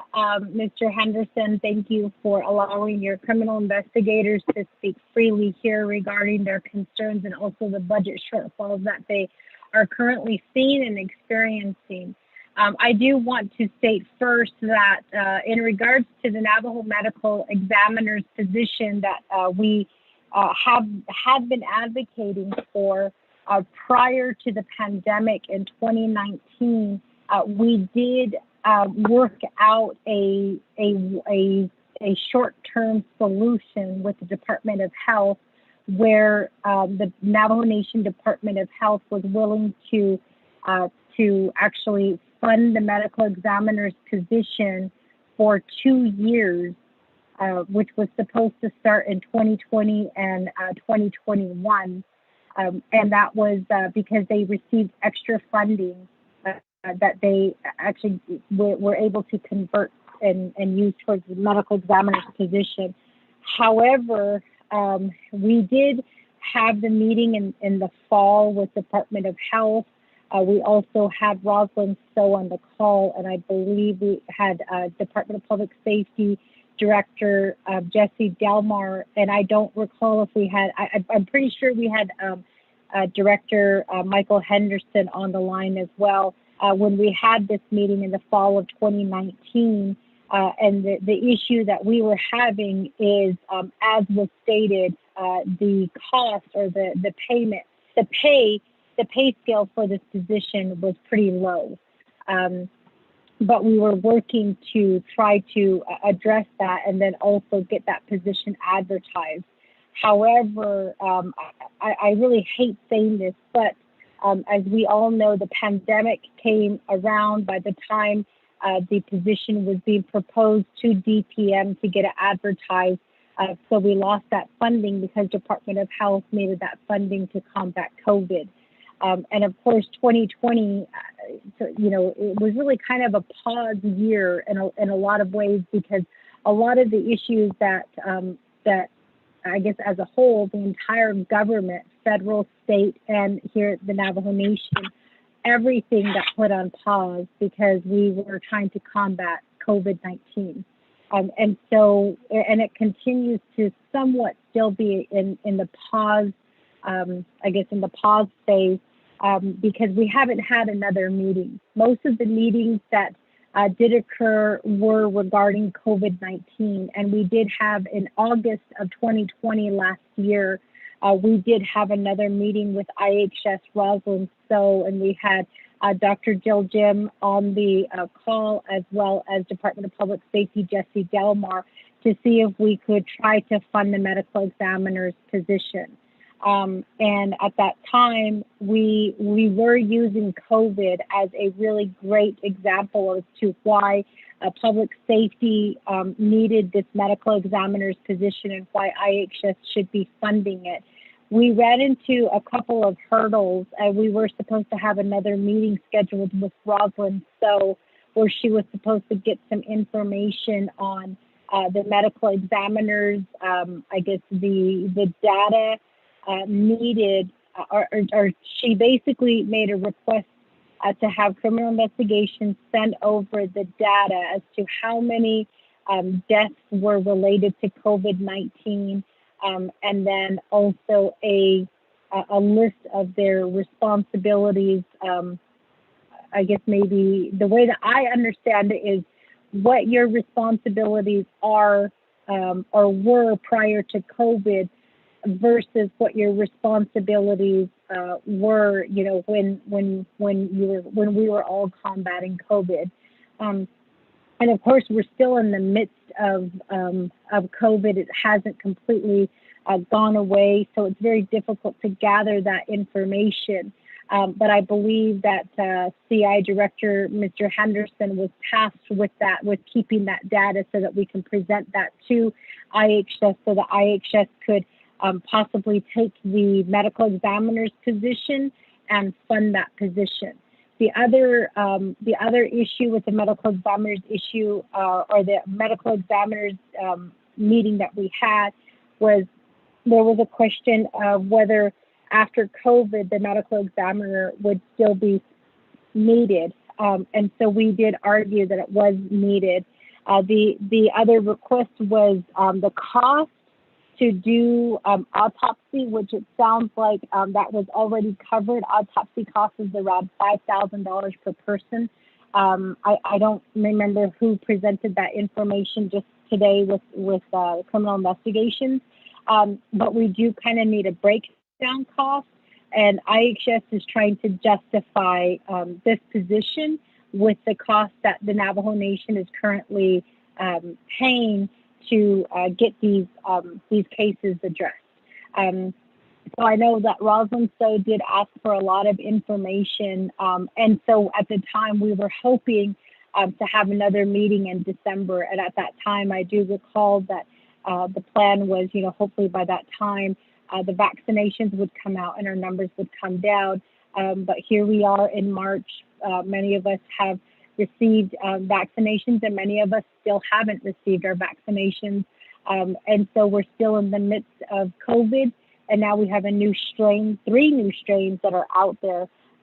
So, we're kind of in this situation where we're still gathering information, and the federal government is still somewhat in a shutdown mode. So we can schedule a teleconference meeting with them. Washington, D.C. has not opened up yet, but in the meantime, we are still hopefully gathering information. So, Mr. Henderson, I hope that this data is being collected as we go through this pandemic. So that's kind of the first thing with the medical examiner's position, and that we are still working to get that position funded. BIA OJS, when we did present this idea to them, BIA OJS did state that if the medical examiner's position was funded by the Navajo Nation, not funded by the Navajo Nation, but if it was granted to the Navajo Nation, this would be the very first time a tribe would have a medical examiner. No tribe across the country has currently a medical examiner that's being paid for by BIA OJS.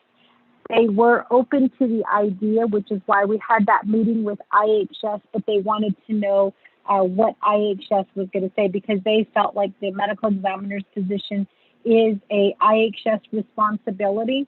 And at the time, Mr. Addington was afraid that, we don't have very much funding going to BIA Public Safety and Justice, where we could actually fund the medical examiner's position. His concern was also that we had so many of the criminal investigators' positions still open, and he did ask why those positions have not been filled. So I recall one of the comments that he did make was something along the lines of, if we can't fill a criminal investigator's position, how can we fill and fund a medical examiner's position? Mr. Addington was aware of the 2 hats that our criminal investigators were wearing, which is the investigation hat and then also the coroner's/medical examiner's hat. He is also aware of the conflict that these 2 responsibilities do hold, or the conflict that exists right now with criminal investigators having to hold these 2 responsibilities. So again, we were in the talk of this medical examiner's position, and we did talk to Mr. Addington February of 2019. 2020. The Law and Order Committee was in Washington, D.C. At the time that the pandemic apparently came here to the Navajo Nation. So when we returned back here to the Navajo Nation, all of the 9 delegates who were in Washington, D.C. attending the Tribal Interior Budget Council meeting were immediately put into a 14-day quarantine. So that's kind of where we were at in discussing the medical examiner's position. The talks at that point did stall because, again, when we came back, the Navajo Nation was shut down and we were immediately put into quarantine. So we weren't able to proceed forward with those talks. However, I know that we do have a new interim director, I think, or he might be the acting director who has been assigned. Mr. Addington has been promoted. So we need to schedule a meeting with him to see where we pick up. The only reason we have not scheduled a meeting is because I don't know for sure if he is going to be, if he's going to stay in that position, or if the new appointed Secretary of Interior, Deb Haaland, is going to appoint a new person in that position. And so I really hate to have a discussion with Mr. O'Neill and then learn that he is not going to be in that position and then have to represent this information to somebody different. So Mr. O'Neill, we did briefly have a conversation with him about this. He is aware of it. He said that he did have his meeting with Mr. Addington, who caught him up to speed regarding the medical examiner's position. And at this point, we are just awaiting the new person to be appointed in that position before we begin advocating for the medical examiner's position. So that's kind of where we are at with the medical examiner's position. I do have on my list of things to do is schedule a meeting with IHS regarding the medical examiner's position, to which I will let the criminal investigators know, so hopefully they can be on the call to hear the information that is being provided from IHS.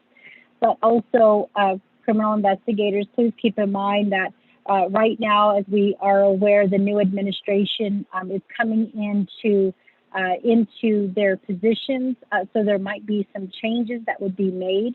I don't know if Rosalind So is going to continue to be the regional director in this area for IHS. So everything is kind of on a pause right now because we're waiting for the new people to come in. So again, that is an update. As far as the lab toxicology and maybe opening our own toxicology lab, I know that the medical examiner's office has been included in the Shiprock Judicial Public Safety Building. I'm not sure exactly if that's going to include a toxicology lab, but I think that that's something that we can discuss. And just an FYI, we will be having a meeting on the Shiprock Judicial Complex.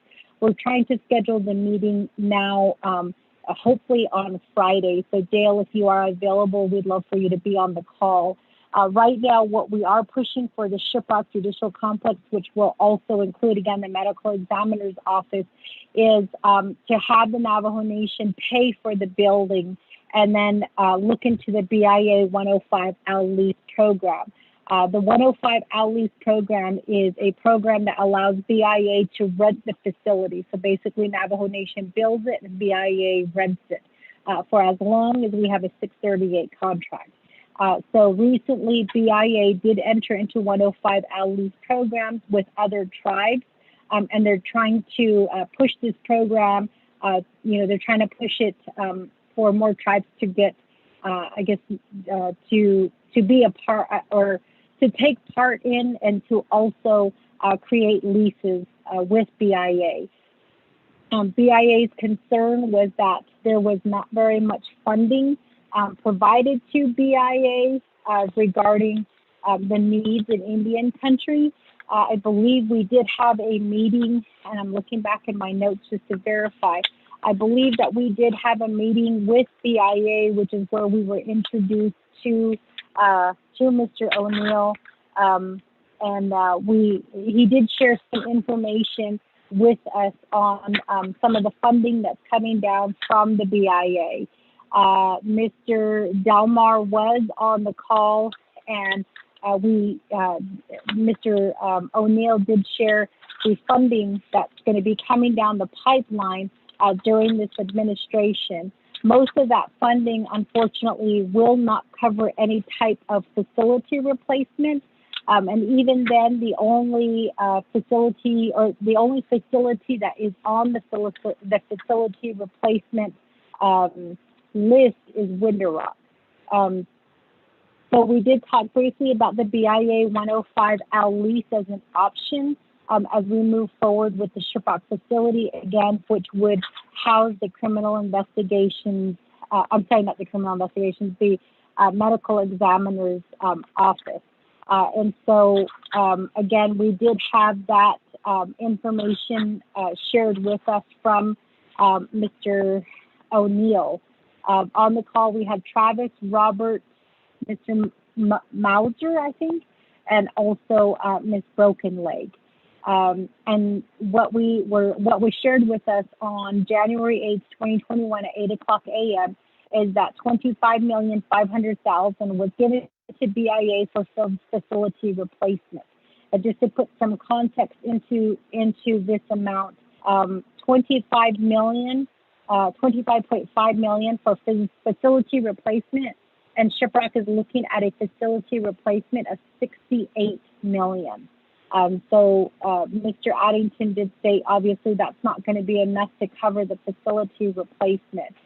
They also received $4,494,000 for employee housing. Crown Point will be getting employee housing through public safety. And then $9,372,000 for facility improvement and repairs. And so that's what we're looking at right now with money coming down on the pipeline. However, also keep in mind that those fundings are not earmarked for Navajo. The $25.5 million would be spread across the 560 tribes that are located throughout the country. The employee housing, $4,494,000, is also going to be spread across Indian country, as well as the $9,372,000. So we are looking at, again, alternatives. The 105L lease is being an alternative. In addition to that, we also can ask to include the operations and maintenance into that lease so that we also get that covered from BIA as well. So that's kind of where we're at with the medical examiner's facility. Sorry, let me go back to my notes.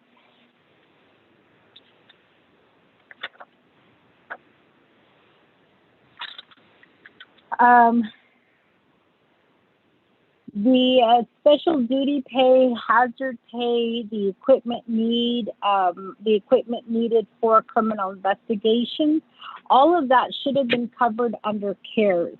When council passed legislation to allow for those fundings to be covered, we were expecting the directors and the supervisors to be submitting documents in time to be able to get those fundings, to get them covered. However, as we all know, a lot of those fundings or the documents were not submitted on time. And so we eventually came back and had to deal with the legislation provided by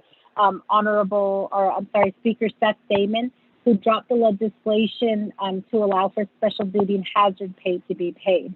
So technically, that money should be made available, and there should not be any excuses for not having any special duty pay or hazard pay paid out. I know that overtime is a separate issue. And the other thing, I always have to get educated on this, is how overtime works for those, how that works for individuals who are paid salary.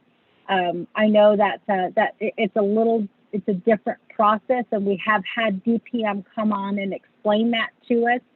But I can admit that, because this committee doesn't always deal with overtime, we always have to be reminded about what the rules are regarding salaried employees and those who need to be paid overtime.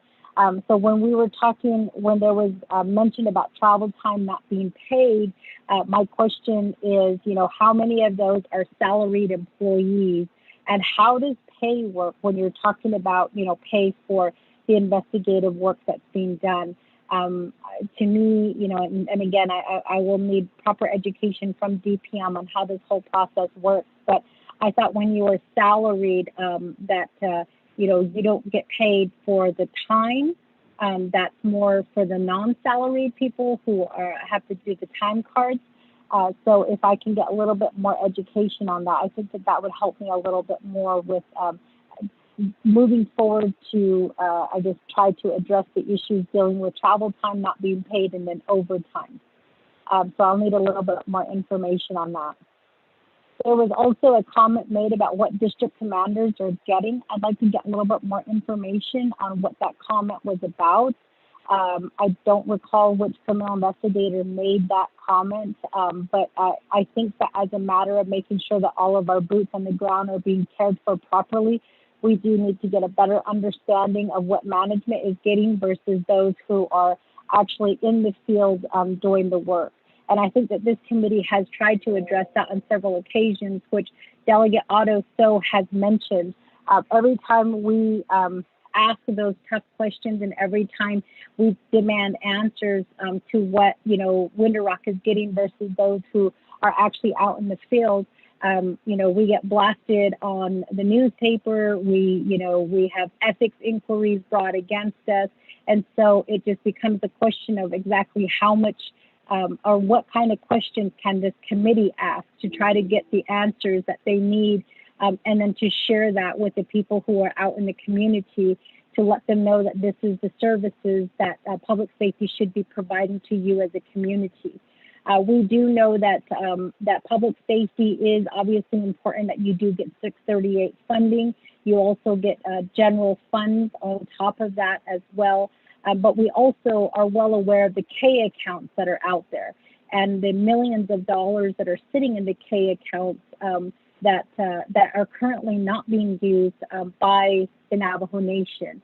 And I say the Navajo Nation as a whole because I think every department and every division does have those K accounts that are associated with their department or with their division. So the Law and Order Committee has tried to ask those questions. I believe it was Delegate Vince James who tried to ask the questions regarding the K accounts. To date, we have not received a response back from OMB regarding the K accounts. How much money is, we know how much is in the K accounts, but we wanted a breakdown of those K accounts.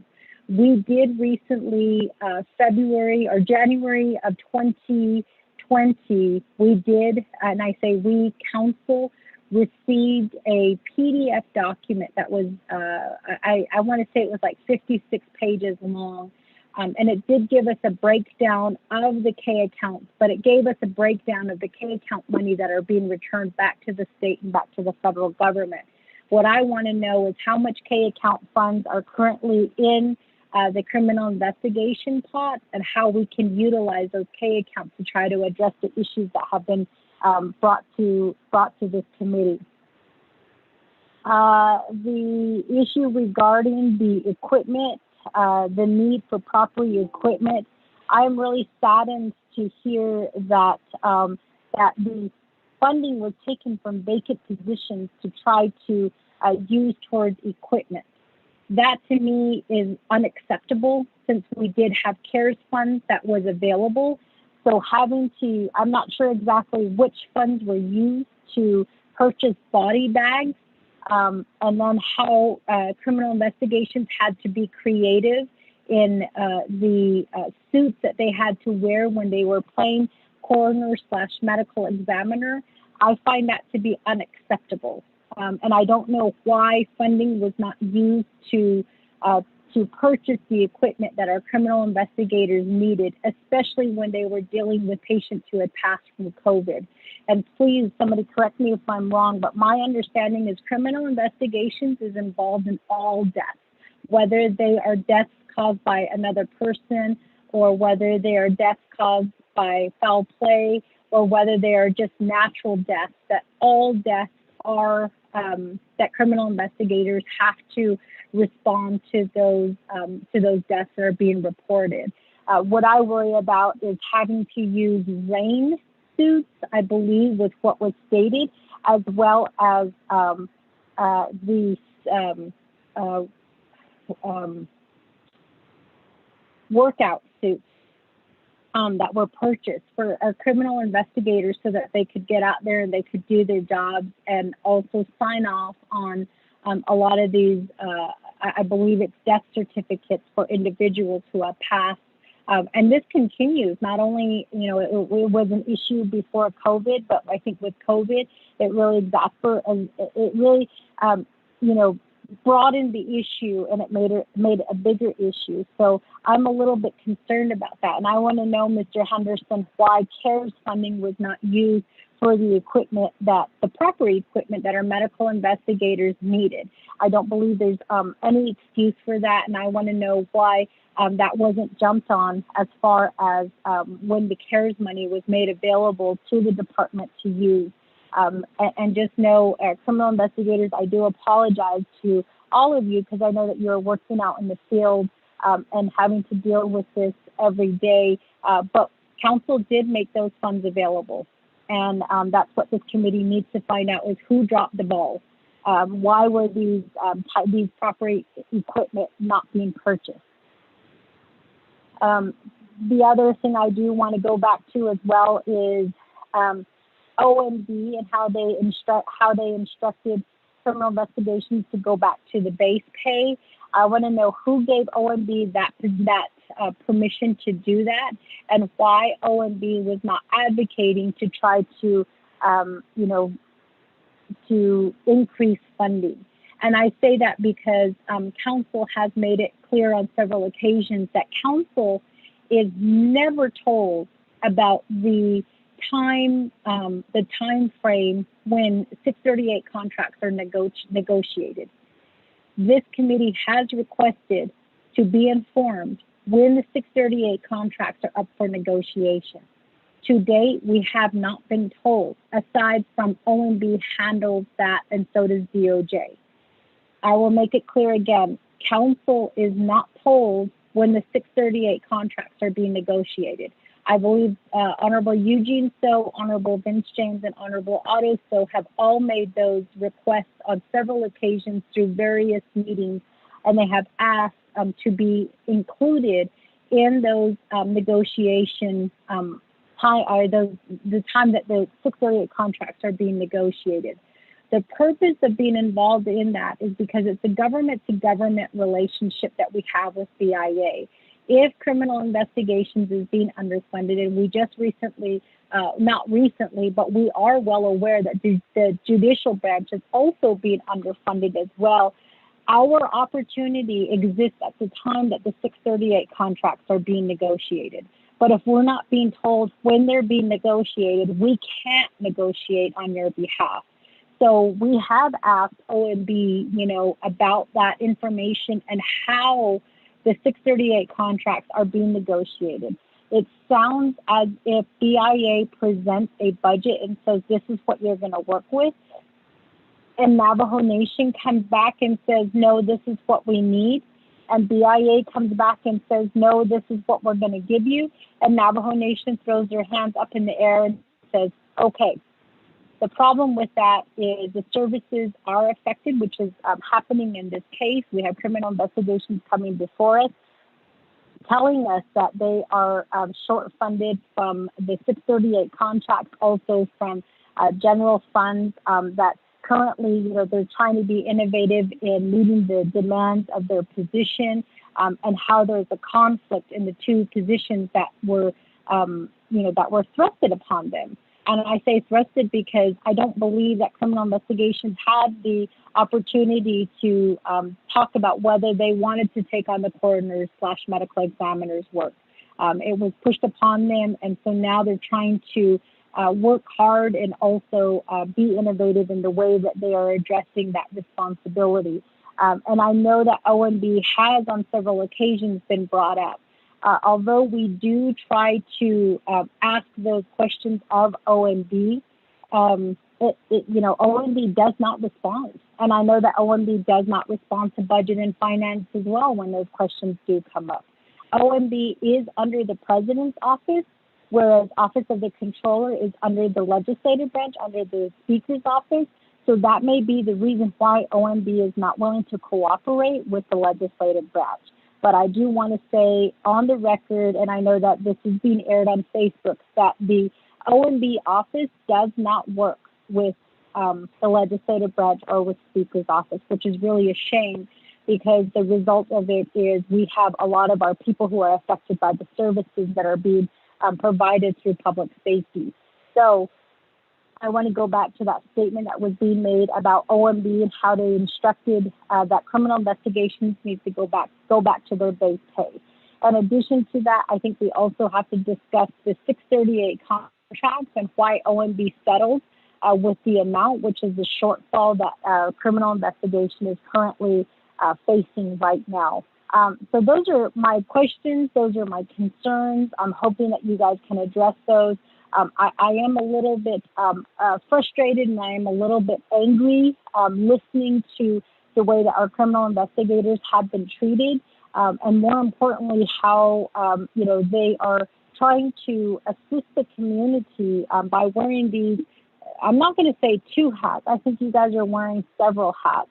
but how you are all being treated the way that you are by the executive branch and by BIA, and know that when Washington D.C. does open up, and we did ask that question at last week's meeting with Senator Ben Ray Lujan, they're predicting Washington will probably open in August. And I say open, they are technically open, but as far as advocating there directly with CIA, meeting directly with our senators and representatives, they are predicting this to possibly occur in August. So right now, all of the advocacy that's being done is being done through teleconference, which is a little bit difficult because I often wonder if people who are participating in teleconference meeting are actually really paying attention to what is being said. So with that, again, I'm going to go ahead and turn it back over to Vice Chair. Those are my questions and concerns. I'm hoping that we can get that answered. Thank you.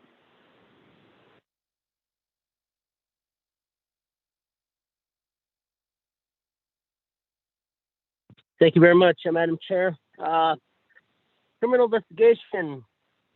And turn the floor over back to you.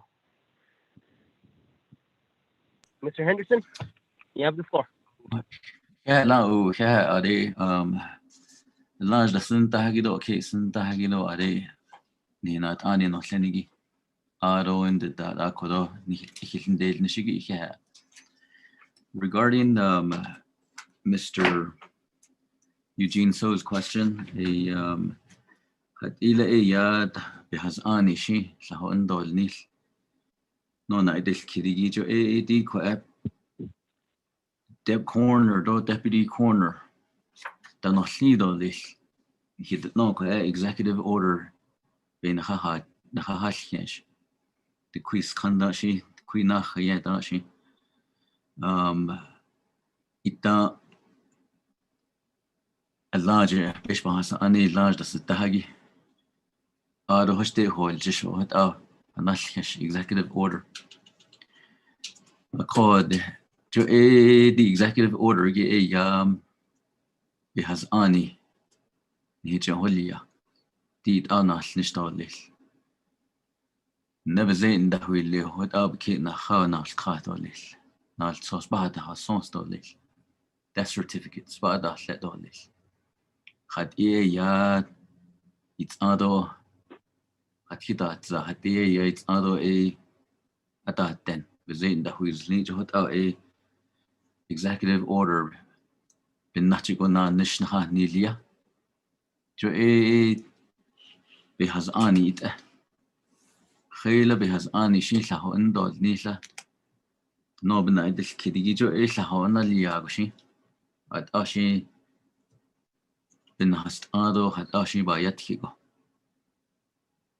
jo kho kwa binina nanitla hina nish il enagi din re BIA dego bana ilka kwa contract bin nache na khabike yal ni jo hona il ito ashlatna khat contract ani de nalni jo bik aj ana nasati di kwa BIA kwa de never na hast so yitna ashkat o lehigi jo yad a contract ye in hinha ni ya to haje criminal investigations jo hat yad na kidego digit nach nicht dit nicht has lado ni hilno na kil ya bini na benach nelnish jo be has ani da benach kut na nish il the konde di koje corner do deputy corner na nish has lage beso bahatano beso da gate da na nish nilia BIA de go na ashkato lesson hit no contract de lia jo beso hashine la apil di big do lesson hit no ni jonal in ha big joko di koje corner do deputy corner bidi nenigi na ilkao laago yad benanish. Did asla besult ligi benachachanebo. Na kiyad buhui now. Kohadat ajan hinanishni. Hinanish ilne. Deputy corner. Deputy corner. Slinigi benanish. Kone lao an hinanish. Sta snido. Kodi koje. Behas ani kita il tonko bentonisha. Ein heinsta. Ado beso. Kode BIA dego contract in Yenhane Nisha. Judo Kojiguta corner do deputy corner Jupita in Nishan Ajuguta Hinte Ajuguta Line it's not Nayila. Joe had given in a Kodo Jodoba with Neddy Kojin Hinanish il Inigi. And then moving on to some of the questions raised by Madam Chair. For the special duty pay, we utilize some funds from general funds and some from the 638. And then we had the hazard pay that came out of our 638 funds.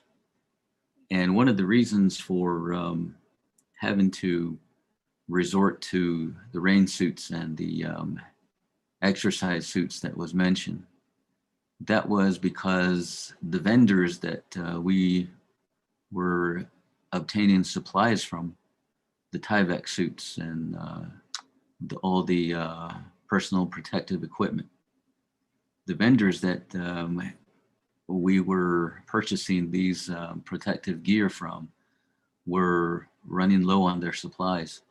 They didn't have their supplies. So in order to purchase something for protection, that is why we got innovative in resorting to some of these rain suits and some of these exercise suits that we resorted to.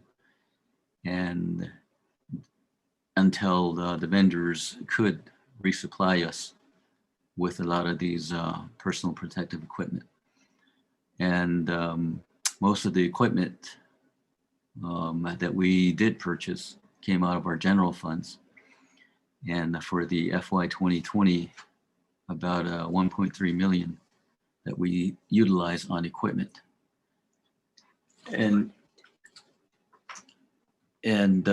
some of the CI positions that the fundings from the CI positions that we dipped into, that happened also because the CARES Act, although there was a lot of debate over the CARES Act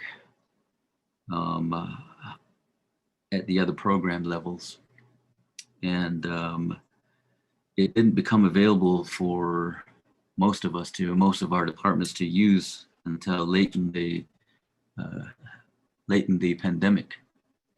So by then we were only in the meantime, we were utilizing some of these fundings again from waiting on the CARES Act to be made available for our use because of the debates that were going on. And we had to utilize some of these fundings, become innovative and utilize some of these fundings to pay our folks the special duty pay in the meantime while the debates were going on. So part of the on the medical examiners, I apologize, but I don't recall being a part of any of the IHS meetings. I believe those were mostly with Director Delmore. And we did provide Mr. Delmore some of these statistics for the COVID deaths that criminal investigation was experiencing throughout the pandemic, and also the autopsy costs. And because I recall that Mr. Delmer was asking for this and we provided him those information. And I did not realize.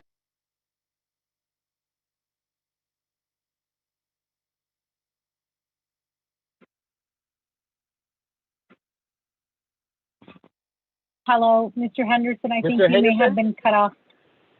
Hold on, Madam Chair. Mr. Henderson, are you on the line or did you get cut off? What? Twice, 3 times. Okay. Look at James. I think he's cut off. Got off. I got cut off. I'm just now back on. Can you hear me? Okay. Yes, we can hear you. Continue. Okay. I apologize. The internet is a little bit unstable. So as I was saying that the statistics for the COVID deaths and the autopsy costs and those things were shared with Mr. Delmore. And I did not realize that perhaps he was sharing that with the meetings with IHS. And that is my assumption at this point. A lot of these vacant positions that we have, I believe, is now we only have limited funds in there in hopes.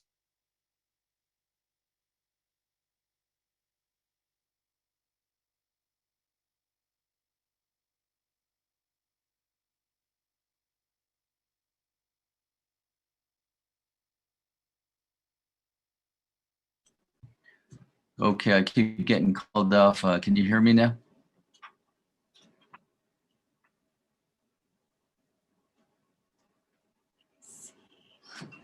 Are you able to hear me now?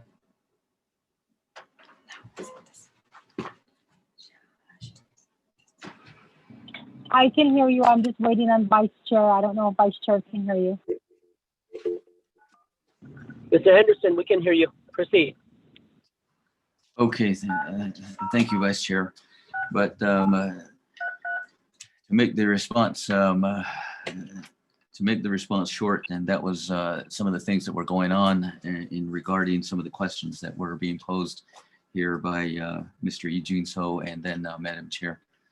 So before I get cut off again, I am going to leave it back to you, Vice Chair. Uncle Shane, thank you very much for your questions and your answers for your response. Committee members, is there any more questions? Vice Chair, Delegate James. Okay, Honorable Eugene So, and that we'll have Honorable James after that. And I got on the road, and I'm going to after I turn it over to Eugene So, I'm going to go ahead and give the gavel back to or to Madam Chair. Thank you very much. Eugene So, you have the floor, and throw the virtual gavel back over to Madam Chair. Thank you. That is another so I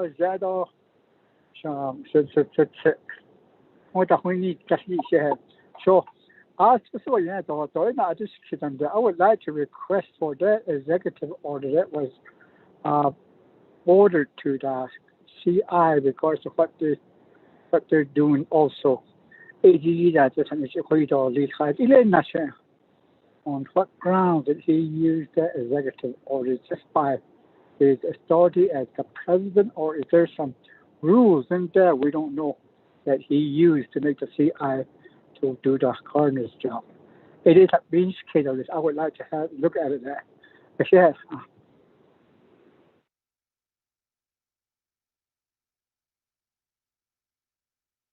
Thank you, Vice Chair, for assisting me in taking the virtual gavel while I asked questions and raised concerns regarding the report that was given to us by Criminal Investigations. I do appreciate your assistance. Shajad, Delegate Eugene, so when you're talking about the executive order, which executive order are you referencing so that we have an idea? Troy, can you listen in so that we can get a copy of that executive order? Delegate Eugene So? I think she said that president's executive order, that's why they took that authority of being the coroners too. Idiot, not this kid. I want to look at that one.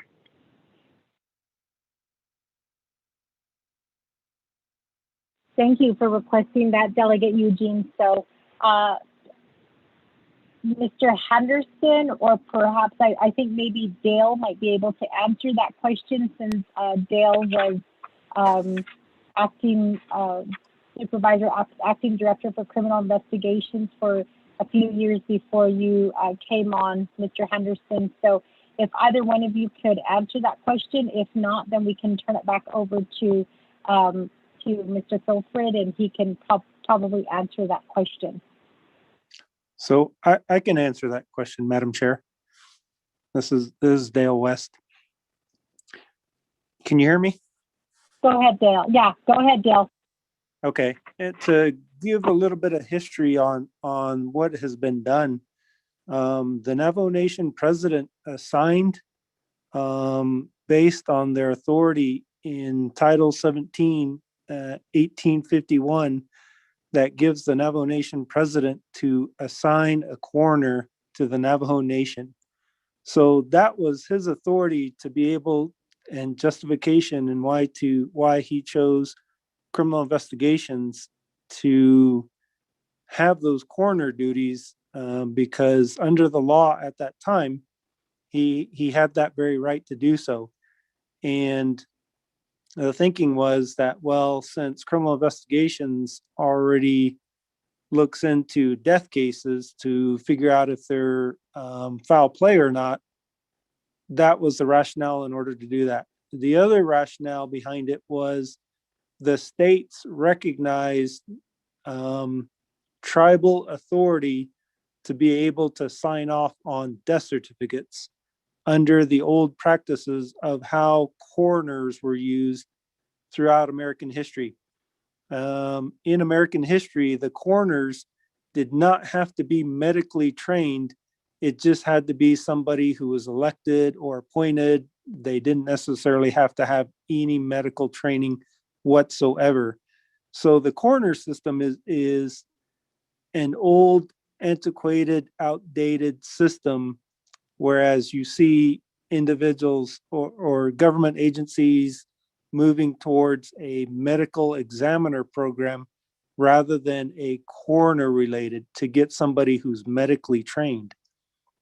So in working with the previous Law and Order Committee and Council, what we were able to do, through the sponsorship of Key Allen Begay, was to amend Title 17 and Title 2 to establish the Navajo Department of Medical Examiners on Navajo. When that was done, that also eliminated that executive order. So whenever we talk about the executive order, that was a historical piece that is no longer applicable. The only thing and only grounds that Navajo Criminal Investigations has in continuing to do death certificates and do death investigation is, one, we don't have anybody else who can do the job or is somewhat trained to do that, because the medical examiners program is not established. And two, the states still recognize a law enforcement, whether it's criminal investigations or whether it's PD, either one under the states can sign off on a death certificate. So the states still recognize that, and they still acknowledge that historical duty and function. But to this date, what we have in place is a medical examiner program. We just need to put the pieces of the puzzle and get that pushed forward and established, because it is in place.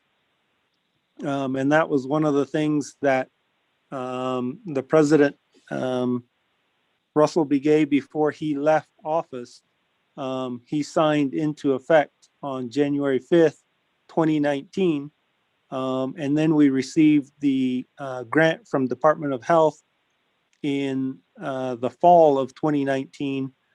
And the biggest hangup for getting the positions was just waiting for DPM to classify and advertise the positions. And that took all the way up until November of 2020 before those were advertised. So there's been some progress, but there's also been some delays in moving the program forward. So if that's a good snapshot of the history of where we're at today. Is there any questions?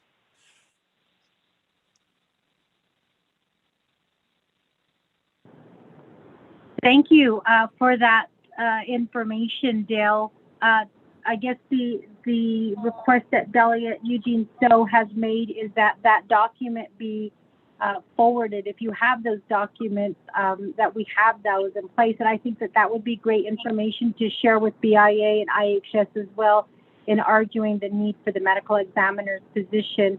And then also why criminal investigations has taken on this response, or why, not that they've taken it on, but why they were directed to take on this responsibility. So if you could share that information with the committee, and you can send that to Lorraine, I think that would be that would help the committee. Delegate Eugene Stowe, did you have a follow-up question? Translate to him for me. Yes, thank you. I think, Dale, you understood that, right? Oh, biga.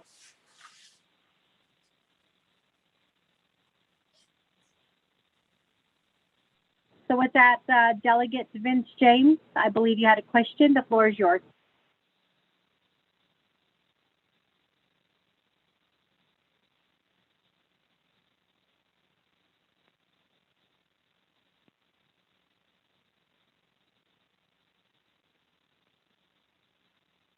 Delegate Vince James, did you have a question?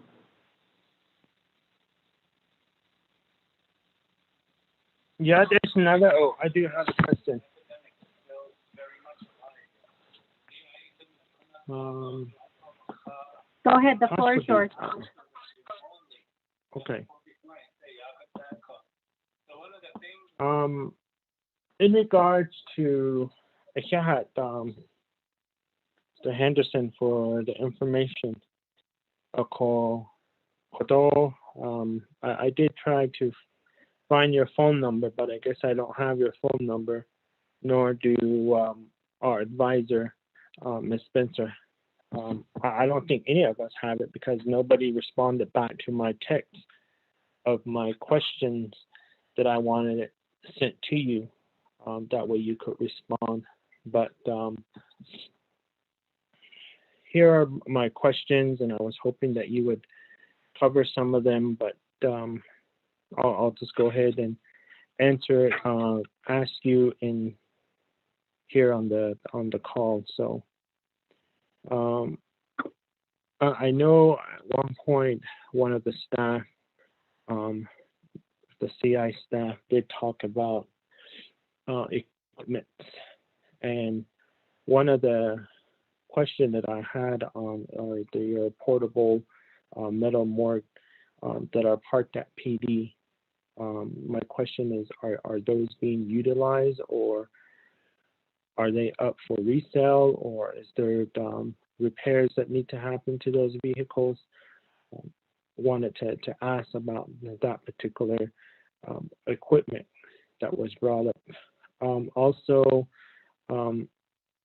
it was also indicated that there's not enough CI positions, but there are several CI positions that have been converted to civilian positions. In this case, with the concerns and issues that are being brought by staff from the different districts, from the different agencies, it just makes more sense that, you know, that there needs to be more CIs that's needed than the civilian positions to do administrative errands and to also assist with the backlog of investigations that have been at the table for some long. And I say this because, and I ask this question, is that what your structure, is that your strategic plan, is that to move forward to create more of these CI positions? My question to that is, are you having a difficult time with administrative to keep those CI positions?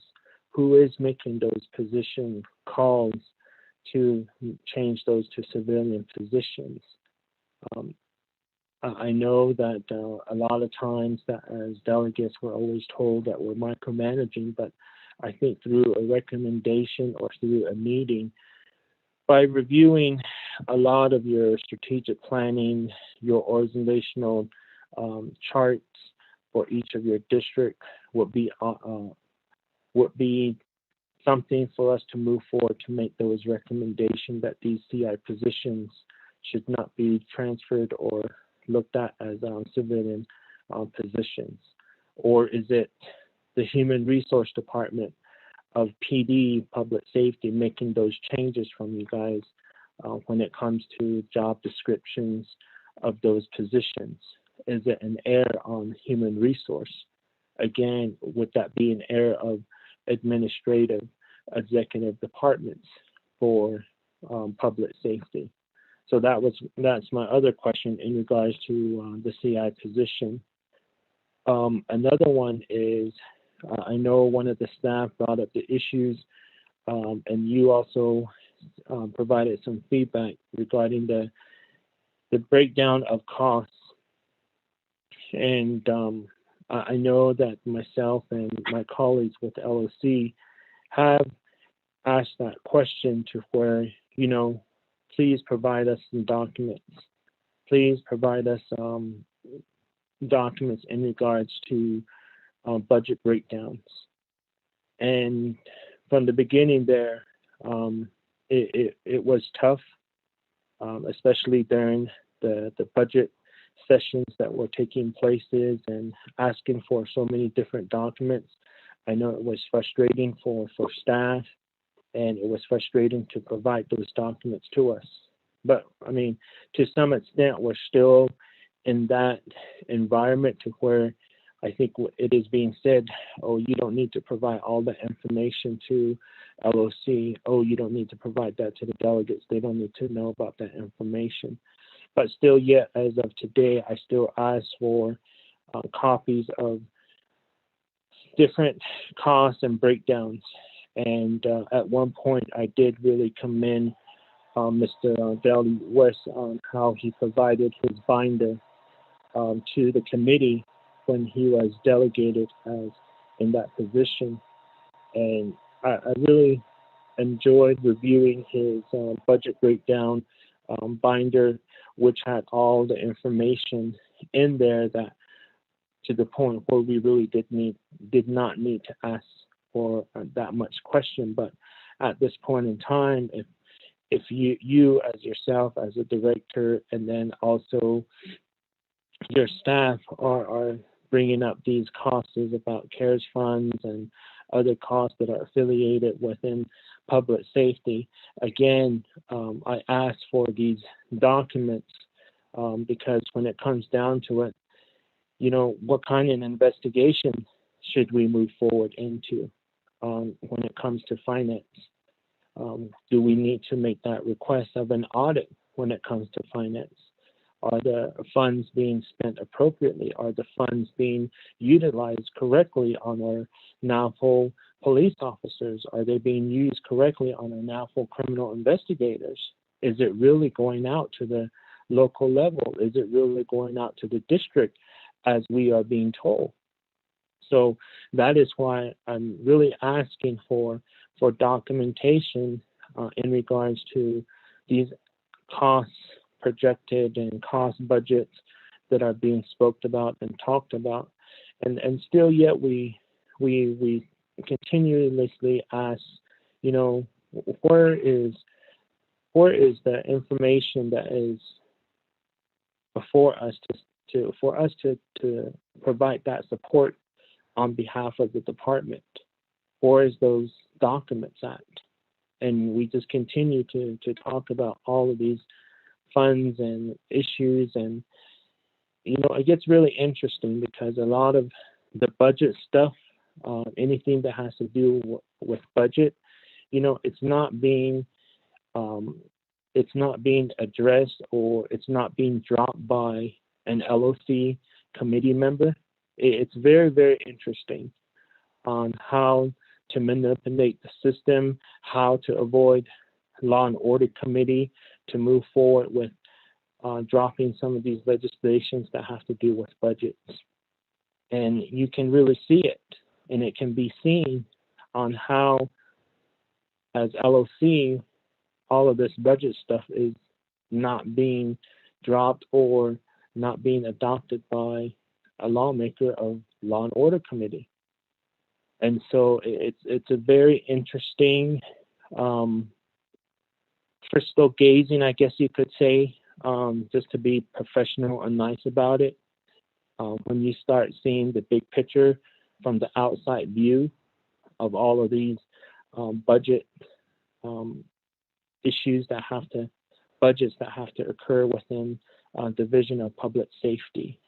And so there's a lot of questions that we talked about. I know you brought up issues about the hourly pay, the hourly wages of criminal investigators, the mileage equipments, the equipments that you have as criminal investigation department section of public safety. And then your PPEs,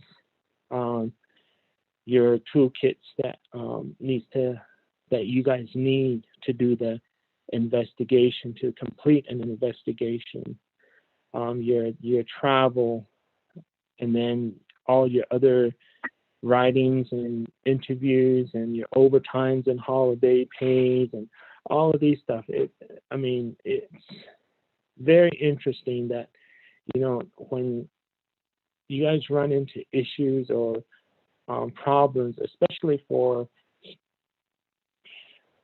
first responders, especially for individuals such as like you guys who are out there where the boots is on the ground, is that we don't receive information from any of the administrators. We don't receive anything from sergeant supervisors, directors of some sort, that payments being delayed or paperwork's being delayed by another department. We usually get that information from your boot on the ground that is actually out there locally doing the job physically. Those are the ones that usually provide the information to us. And I've yet to hear of one of the upper management staff, one of the administrative staff to say, hey, delegate, we are running into this issue. This payment is not being made for my staff. But vice versa, it comes down to, okay, when one of the administrators or one of the upper management or the supervisors positions all of a sudden cannot get a payment, all of a sudden it's like, hey, delegate, this paperwork's not going through. But when you start talking to the departments and finding out what paperwork documents that's the holdup, it usually goes back to one of those positions, which is an upper management or an administrative position. Rarely do we get information or support being requested for our individuals to get payment, especially if they're firsthand, especially if they're really out there at the local level, boots on the ground, they're really doing the work out there. And that has always been the big picture of this whole diagram of this whole different things that is set up in public safety. And it continues to bother me, and it continues to provide more insecurity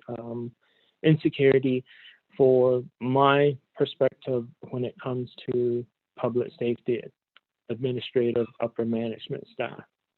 And I really would really appreciate it if we could get those copies of documents that we are talking about and what you are referring to, for us to move forward on what directions do we move forward to. And a lot of this corresponds back to What is it that we are doing? And I brought up this issue before, and I believe my colleagues have brought up these issues as well in the past. You know, it's been mentioned many times by my Naleta Honorable Adaso, who's sleeping at the wheel.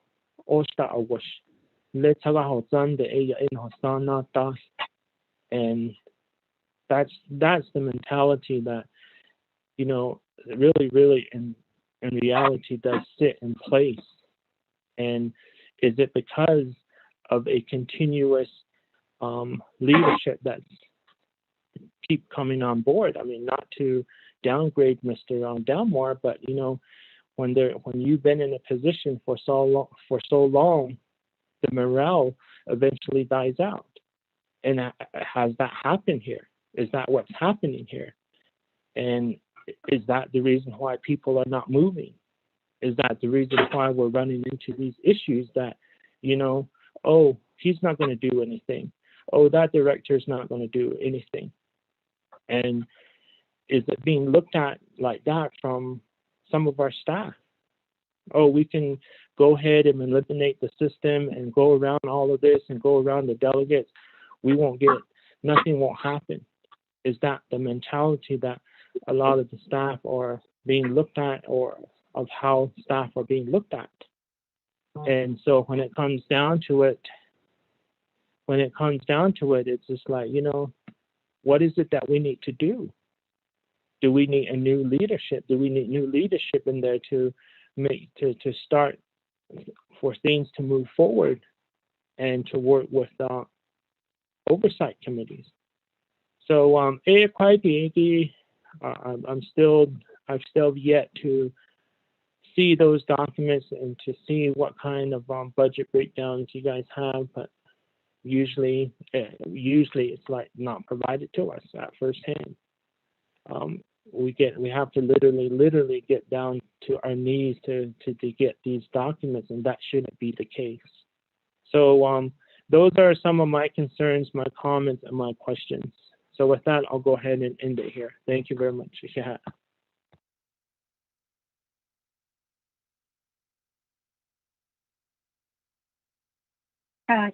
Delegate Vince James for those comments, and then also the concerns.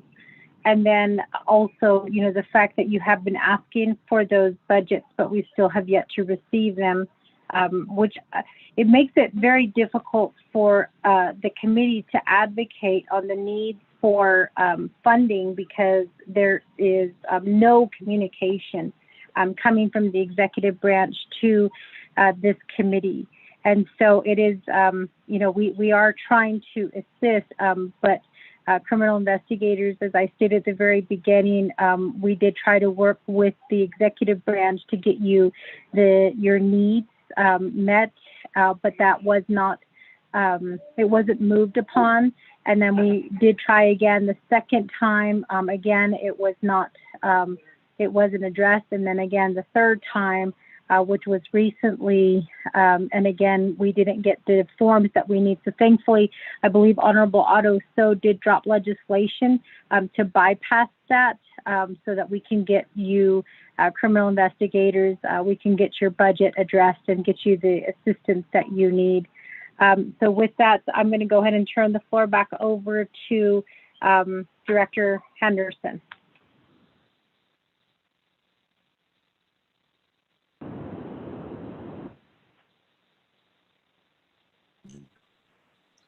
Okay, good afternoon again, Madam Chair, and Council delegates, Law and Order Committee, fellow colleagues. The questions about the transport vehicles. We do have fleet vehicles out there, one at each district, each of the 7 districts. They do have transport vehicles. And there are 6 senior criminal investigation positions, and that are vacant. And these we are looking at reclassifying to criminal investigator positions. And with the fundings allowed, and then we have 10 criminal investigation positions that are vacant. And we draw our pool from the police department. We draw most of our manpower from the police department's pool, our police officers out there. And we have also just there was like 6 positions that were added to criminal investigations, 6 positions that were also added. So when we look at these recruitments of our criminal investigators coming from the Navajo Police Force, it's we already know that they are low on manpower over there as well. So we do open up or widen our search for recruitment to surrounding agencies. And most times we run into problems with home. They don't live on the reservation. They don't want to move on the reservation. Most times we look at they have children that go to school where they're at. They have families that they don't want to move away from, and those kinds of issues. So it becomes more of a complex issue in filling these positions. And we do have one senior office specialist at each of the districts, and then we have 1 evidence technicians at each of the districts.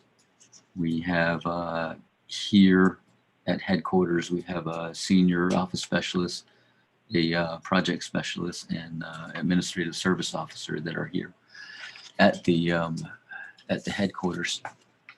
So the only one so far that we created the position for here at headquarters is the program project specialist, and that is because here at headquarters we need a lot of help, background help, running projects and doing projects and aligning projects, and that goes along with some of the things that we try to do in helping our people.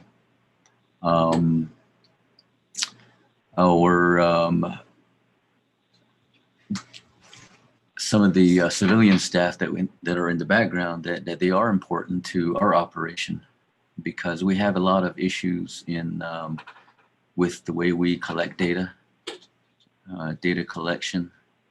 We have a lot of issues with how we're tracking our reports, tracking our cases, a lot of these administrative duties, and also along with purchasing equipment and supplies and those kinds of things. Doing the work for one senior office specialist at the district level does the work of at least 3 other positions that we should have at the districts. However, we only have 1 senior office specialist at the districts. And when you compare us to the police department, the districts at the police departments, they have civilian staff, the office specialists, and then they have their property clerks, they have their reporting clerks, and then they have their senior office specialists and their ASO. Those are all the civilian staff per district that they have.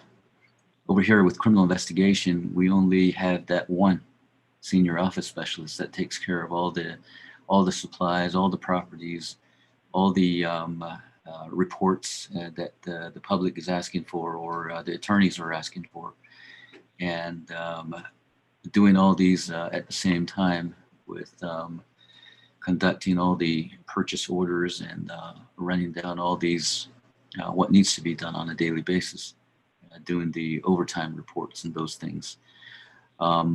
So we are limited staff here with our civilian staff as well, and so we do need a lot of help as well. And these are some of the areas where we are short on staff for each of our districts and here at headquarters. So, and I understand, Mr. James, that we'd have the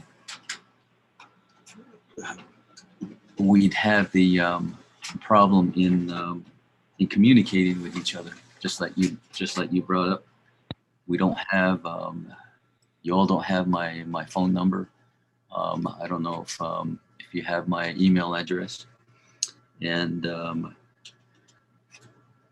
I will. I don't oppose to giving you copies of the breakdowns of our budget, what we're spending, how much we're spending, what we're spending on. In the past year, quarterly, if you want to, and I mean, I would. I don't hesitate to share these things with any of the members of the Law and Order Committee, and if it's going to help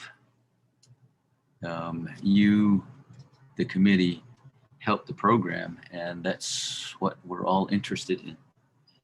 And I just want to commend my staff too, my civilian staff, my supervisors, and all the criminal investigators out there that I have. I want to commend them for the attitude they bring to the department, and I try to stress this to them each and every time that we do meet, is that I appreciate their input. This is their department, and I ask them to contribute to their department, to have their department run as smoothly as we can make it. And it has been a difficult year, and we anticipate another difficult year. However,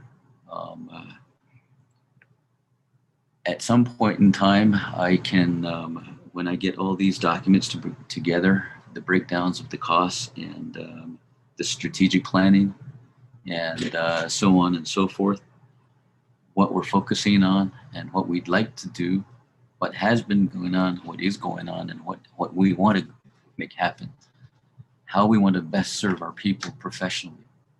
And that's the most important thing at this point, is focusing on our people. How do we best provide the best investigation service that we can provide them from this department? And it sure would be nice to decapitate the coroner and deputy coroner duties from criminal investigations, so that we can go back to focusing on all of the aggravated assaults out there, all the beatings that are going on, all the stabbings, all the shootings.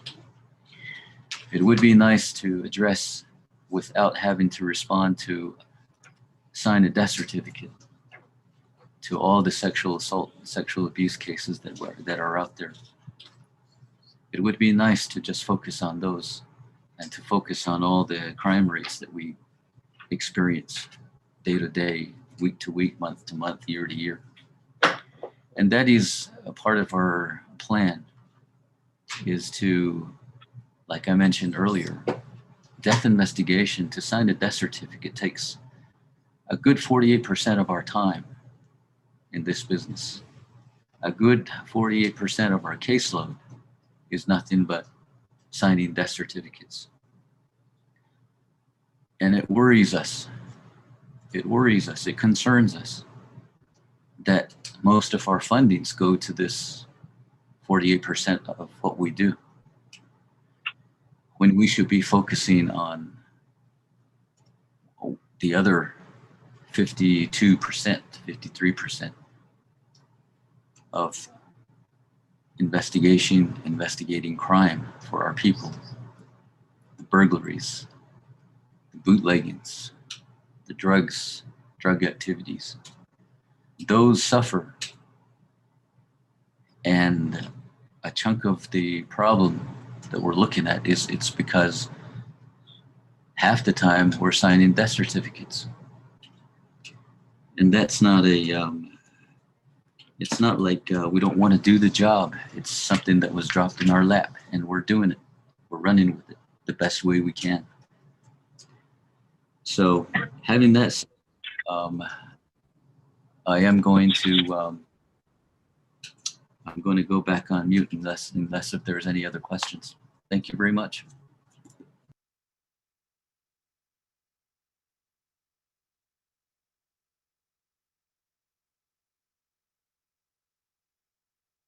Thank you, Mr. Henderson, for that report. Committee members, are there any other questions at this time?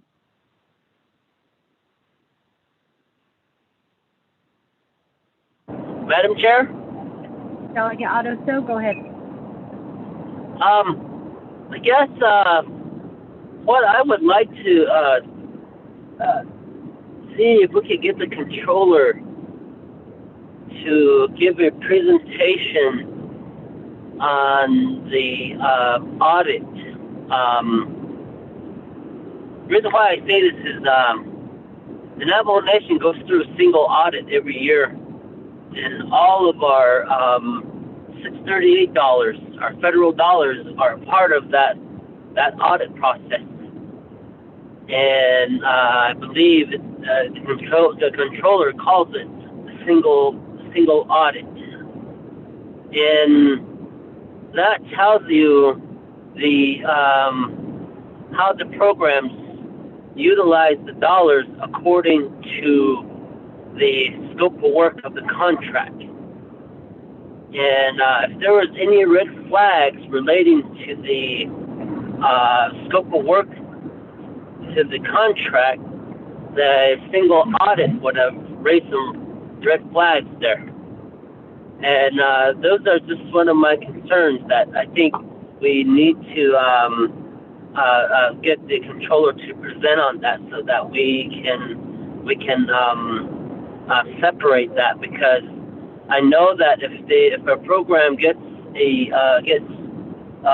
tribal dollars, their audit is pretty much picked up from the Auditor General's office in random selection. And I believe, I think we can ask maybe ask the Office of the Auditor General when have they audited any public safety offices in the past prior years. But with my tenureship on council, we have not seen an audit happen on any of the public safety programs. So that will give us a timeline, and maybe then and there we can ask the Auditor General when do they have it on their schedule, because they only get so much money each year, and with that, they sift through and randomly pick programs each year who's going to be under audit. So I think just to understand that process a little bit more, we need to get those two entities to give us a highlight on it, so that we all understand. Because the audit, if for instance, if we were to audit Office of Legislative Counsel and they weren't on the regular audit plan, if they weren't scheduled to be audited this physical year, we would have to look for the money and to conduct those audits. And what are we auditing? Are we auditing UFB, or are we auditing 638 contract dollars? If it's the contract dollars, how much weight does the single phase audit have? Does that give us enough information to say that funds were used correctly within the scope of work of the contract? So those are just some of my thoughts relating to the audit issues. And I'm sure if the funds weren't used properly, red flags would have came up during the main Navajo Nation, when the Navajo, and at the end, the Navajo Nation Council accepts that yearly audit. So if it was last year's funding, $638, we as the legislative body have already adopted and accepted the audit of the federal dollars that came down the pipeline.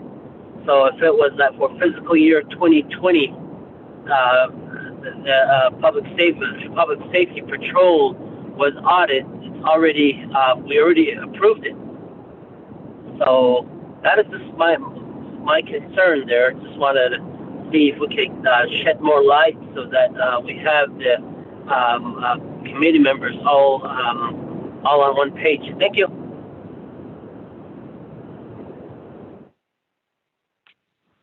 Thank you for that recommendation, Delegate. So with that, committee members, I think there is a recommendation that is being made. Delegate Otto, so did you want to do that as a directive?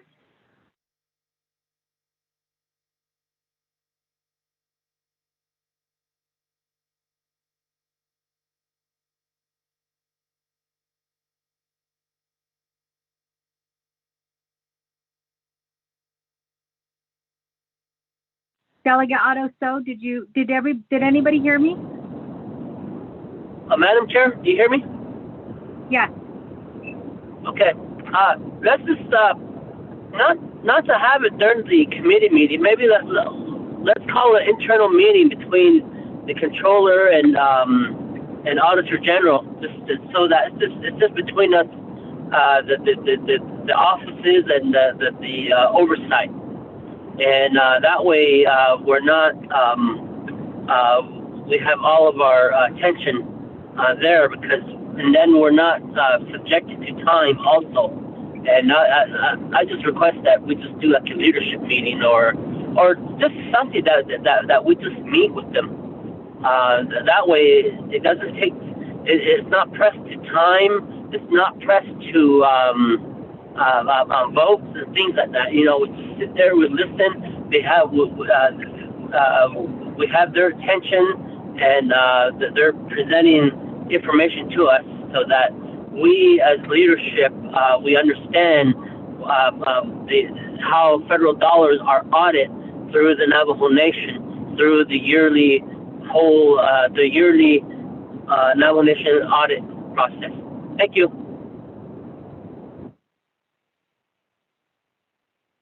Thank you, Delegate. So with that committee, are there any other questions or comments at this time? Madam Chair, Delegate Eugene So.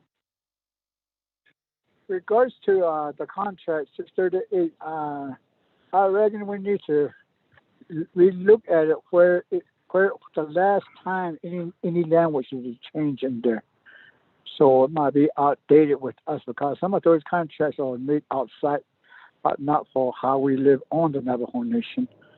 So that's why it's really hard to get to, and it's also really hard to put something down. Any other, I would like to request to look in the contract so we can find out when it was last, because any language was changed in there or it's been like that. Whatever is in there is still the same. Thank you.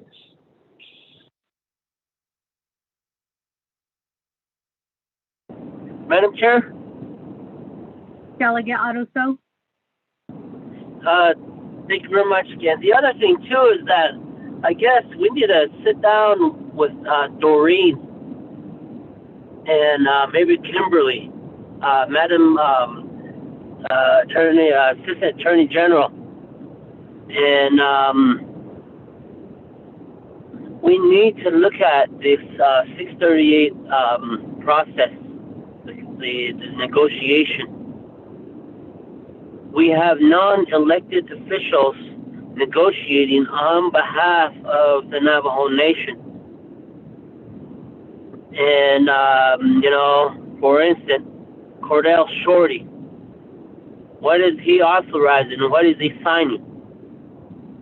Is that in the best interest of the Navajo Nation?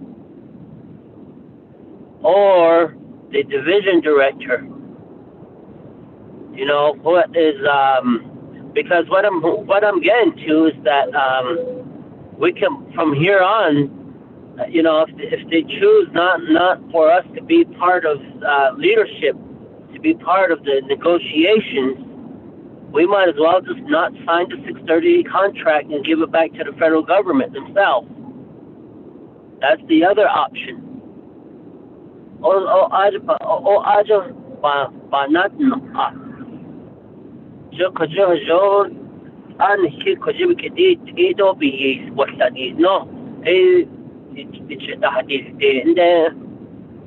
And these decisions that happen are brought in at the last moment, maybe like the end of November, and they're saying, oh, you had to approve this contract. It's going to expire on January 30th, 2021. And we only have 30 days to review the documents. About a little over 30 days. And that's usually the normal practice of all 638 process on the Navajo Nation. The last public safety contract was in that same loophole, the same issue. The Navajo Housing Improvement Program contract was in that same issue too. It was the last minute. I believe it was like a couple of days we had to get a special NABI meeting to approve that contract, because the Navajo Committee approves and is the final authority of all 638 contracts. And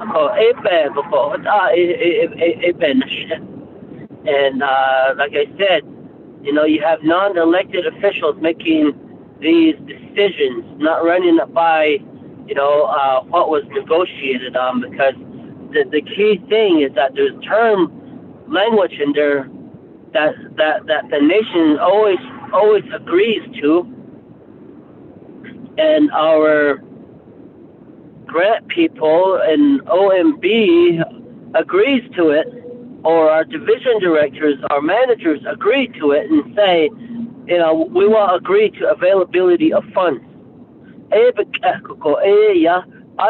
Based on whatever you get, that's the reason why you're seeing the 638 contract dollars dwindling.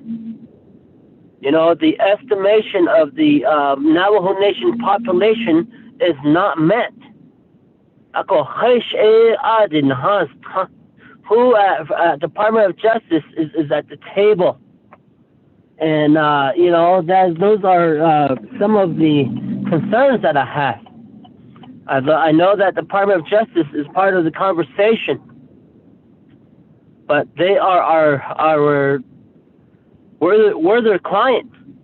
Why is Department of Justice, our client, not telling us, hey, this is the contract that us non-elected official came up to, and we need you to review it. All they do is get it through the process and say approve it.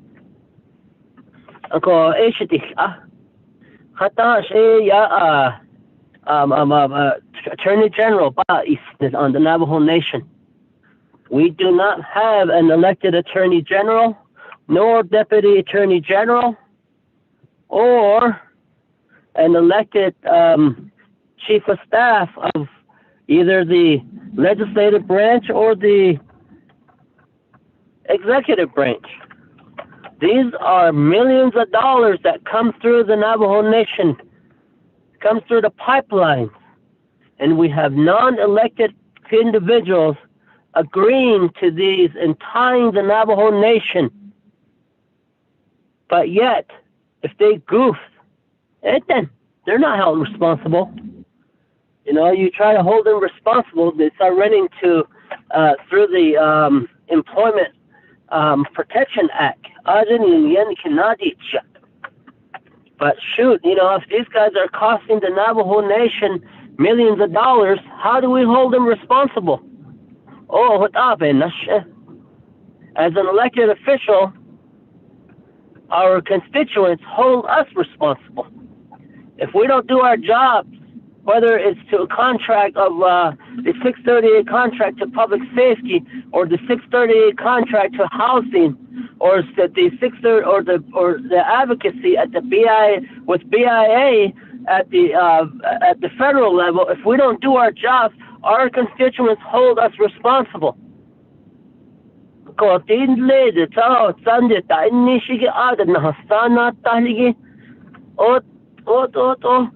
call them fire break makers.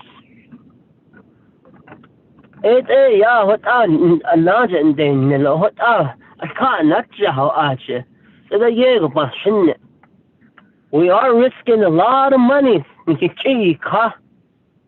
The cost of public safety has increased. The amount of public safety dollars that we get in our 638 contract are at the same levels as we were getting in 2000, the year 2020, or the year 2000. They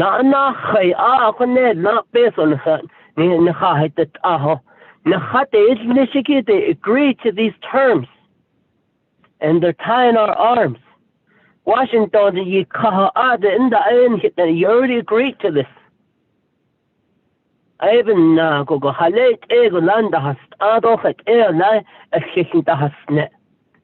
no recording on these meetings that happen talking about millions of dollars. For instance, I think the CI contract gets about $4 million. Where is the recorded conversation that happened on the last negotiation with the federal government, with our trustee? Where are those recorded discussions? Were they on record? Where is the journal? What up, based on Lenny, agento, Atia, you can't. What up, yeah.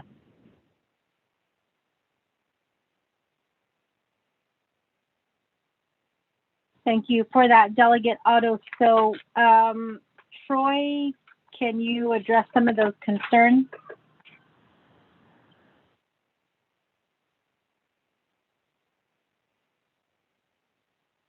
Madam Chair, point of order.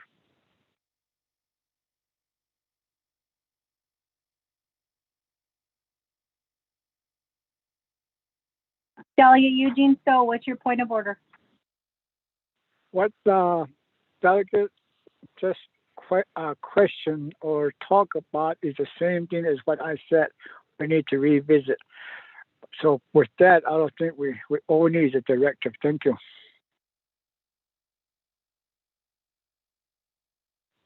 We can do the directive after we accept the report.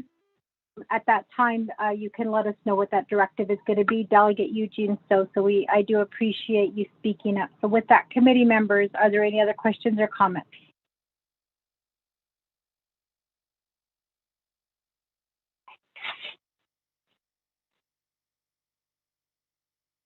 Not hearing anything, I'm going to go ahead and ask at this time. The report has been given to us. We have asked questions. We did not ask for a motion at that time because we didn't have a quorum set. So at this time, I'd like to ask for a motion to accept the report that has been given to us at this time by Mr. Michael Henderson, as well as the other criminal investigators who are those criminal investigators being Mr.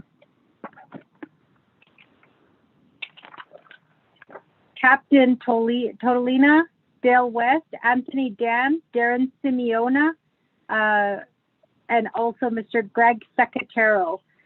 We also had Shannon Grovat, who also gave us information about the criminal investigation needs, and then also some of the issues that have been occurring. So can I get a motion? Actually, yes, can I get a motion at this time? Auto motion. Motion made by Delegate Otto, second by Delegate Vince James. Committee members, are there any other questions or comments at this time? I'm going to go and ask the criminal investigators before we take the vote, are there any other criminal investigators who would like to maybe provide us some closing comments regarding the discussion we just now had?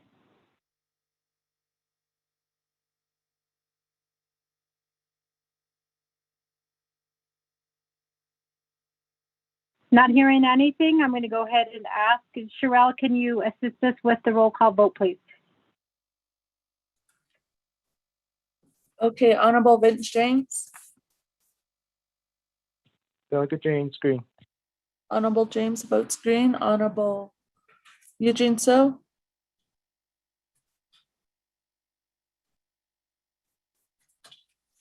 Honorable Otto So,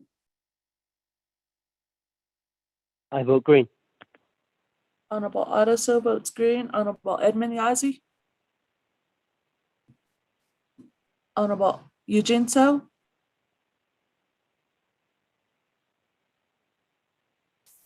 Honorable Edmund Yazi. Honorable Madam Chair Charles Newton, you have 2 in favor, 0 opposed, 3 not voting, which is including Honorable Madam Chair Eugenia Charles Newton not voting, Honorable Edmund Yazi absent, and Honorable Eugene So not voting. Okay, with that, committee members, we have 2 in favor, 0 opposed, 3 not voting. The report given to us by criminal investigators regarding the budget needs an update on working during COVID-19 is hereby accepted.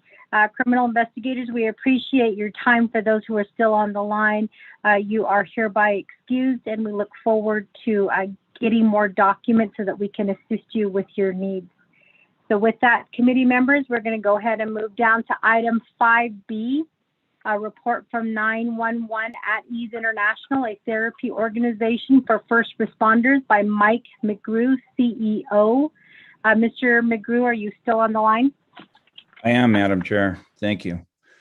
Thank you so much. Thank you so much, Mr. McGrew. So let me explain to you the way that the committee works. I believe that this is your first time presenting to the committee.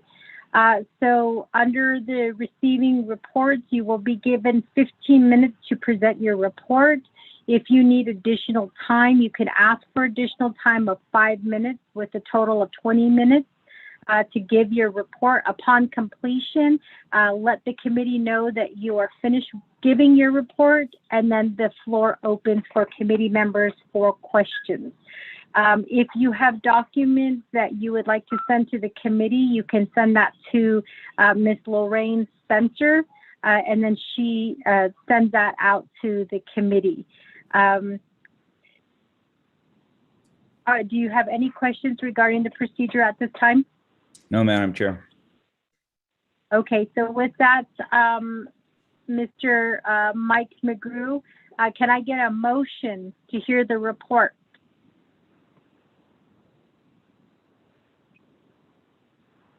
Mr. So, motion.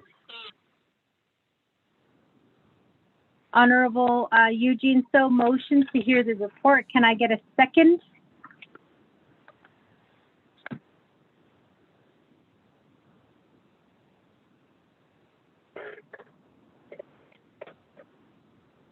Committee members, I need a second to hear the report from 911 at Ease International.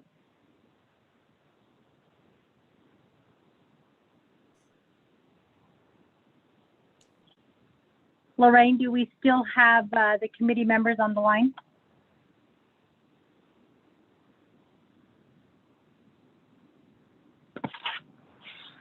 I'm not sure if they're...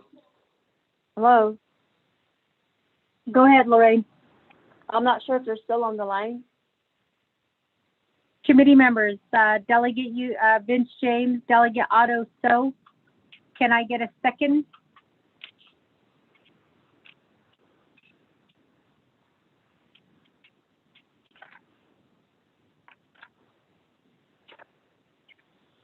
Delegate Chair should say the call dropped. It dropped on me too. Oh, okay.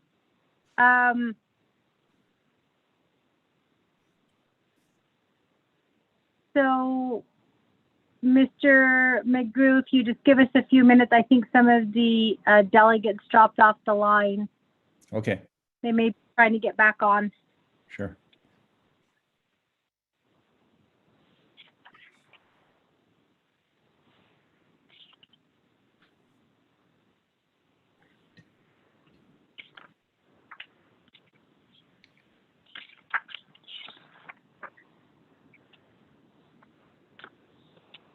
Committee members, are we back on the line? Can you hear me? Delegate James can hear you. Okay, Delegate Vince James, there's been a motion to hear the report from 911 at Ease International regarding therapy for first responders. The motion was made by Delegate Eugene, so we need a second. Shanala, I did say second, but I think we were talking at the same time, me and Honorable Eugene, so, but second. Oh, I'm sorry, Shanala. So with that, we do have a second by Honorable Vince James. Mr. McGrew, the floor is yours. Thank you, Madam Chair. Madam Chair and Law and Order Committee members, it's my honor to be here and to present to you today. Thank you for this time. I know you're all very busy. My name is Mike McGrew, and I was a police officer in the city of Santa Barbara for 31 years. I retired about 4 years ago, and during my career, I worked about half of my career in patrol, and then the other half was in major crimes. So I was a major crimes detective and detective sergeant, and then a patrol officer and patrol sergeant as well. And when I came on the department 35 years ago, the culture was set up for first responders where you were told it's a tough job, you're getting a paycheck, so just go out there and do your best and suck it up. And so that's what first responders do, and they continue to do that. The problem with that is the trauma that first responders face on a daily basis. And to be on the front lines, it's something that you experience things that nobody else will. None of your neighbors, none of your family. It's some pretty traumatic things and pretty dark things as well. And you can carry that for only so long until you get to a point where there is a breaking point. And the result of that culture was that first responders have a very high suicide rate. They have a very high divorce rate. Relationships fail. There's a very high substance abuse rate and alcoholism. And these are things that that first responders go out and they serve, but as they try to shoulder the responsibility of all the traumas of the community, they end up in a bad place. And I was one of those. I lost 2 marriages through my career, and you know, I started a job thinking I'm strong enough, I can handle this, and as most do. But before you know it, there's something that sneaks up on a first responder, and it's that constant layered trauma that happens. And when you come home, there's really not a place to lay those burdens down. You don't really want to speak to your family members about what you've experienced that day. You don't want to share that with them. There were times being a first responder that I knew I was doing that job because nobody else, I didn't want anybody else in the whole world to have to do what I was doing. I was about 20 years into my career, and my youngest son, he was 12 years old. He was diagnosed with bone cancer. And that's something that just turned my world upside down, because I was out serving others. I was out doing my job. First responders are good in the fight. It's the fight after the fight that gets them. And as I was dealing with my son's issues, I would go out and I'd do a good job, but things inside were unraveling. And about 6 years into that fight, my son ended up, the cancer came back 3 times, and he had to go through a lot of chemotherapy sessions, and he had his leg amputated. And he ended up, when he was 18 years old, he ended up committing suicide. And I was working that day. It happened in the city, and so I had to respond to my own son's suicide. And that was something that was the breaking point for me. I'd been shouldering just a lot of trauma for the past 20 years, and now I was faced with something that was about the hardest hit I ever took. So I had to reach out, and I reached out to a counselor, and I didn't just bring my grief as a father. I brought my about 20 years worth of law enforcement work with me as well. And I found out that not all therapists they're not culturally competent. They're not able to handle the issues that first responders are going to bring to them, and they don't know how to deal with it. I did find the right counselor. I continued to get back on the right track, and about towards the end of my career, I started to think about some of the friends that had committed suicide, law enforcement officers, firefighters, the people that were dealing with alcoholism. I had a few friends that drank themselves to death. And I thought about why is it that this industry is hit so hard, and why don't we get help? And there were a lot of barriers, and I think the first barrier was that it was always seen as a sign of weakness to reach out and to get help for what's really an injury. Trauma, post-traumatic stress, that's an injury, and it's something that can be dealt with, and it's something that you can heal. And the several agencies have employee assistance programs that they offer to their employees, but the problem is that a lot of employees are afraid to access those employees assistance programs. And especially in law enforcement, if you reach out and you say, "Hey boss, this call really messed me up," you were subject to having your gun and your badge taken away, and you were subject for a fitness for duty hearing to see if you were fit for the job. So a lot of first responders didn't reach out. They just tried to internalize these things and compartmentalize some really tragic things in their life. Insurance was available, but the problem with insurance is that there's a lot of bureaucracy, and then there's a lot of there's a chance that you're not going to get the right therapist. And I know that there's first responders I know that reached out and got the wrong therapist, and they said, "Well, this isn't for me." And so that whole process was not available to them anymore, just because of having a bad experience. So I was on the police foundation, and we were raising money for equipment. I was on the Santa Barbara Police Foundation. We were raising money for equipment, and then also catastrophic events that could happen to employees. And I thought, well, why don't we do something different? Why don't we raise money for behavioral health, for the people that are going out there and doing just a really difficult job to help them out. So we came up with the At Ease program. And what we do is it's a nonprofit, and through the program, we raise money through the community. And then we offer a helpline that's not associated with anybody's department, with their agency, the cities, counties, whatever it may be. Their employer is not involved. And a first responder can reach out in a confidential manner, and then immediately be connected up with a therapist that's culturally competent, one that's vetted, one that knows how to deal with the first responder issues. And the program began at the police department in Santa Barbara, and before I knew it, it grew and it grew because of its success. And then it grew throughout the whole Central Coast of California. And this started about 7 years ago.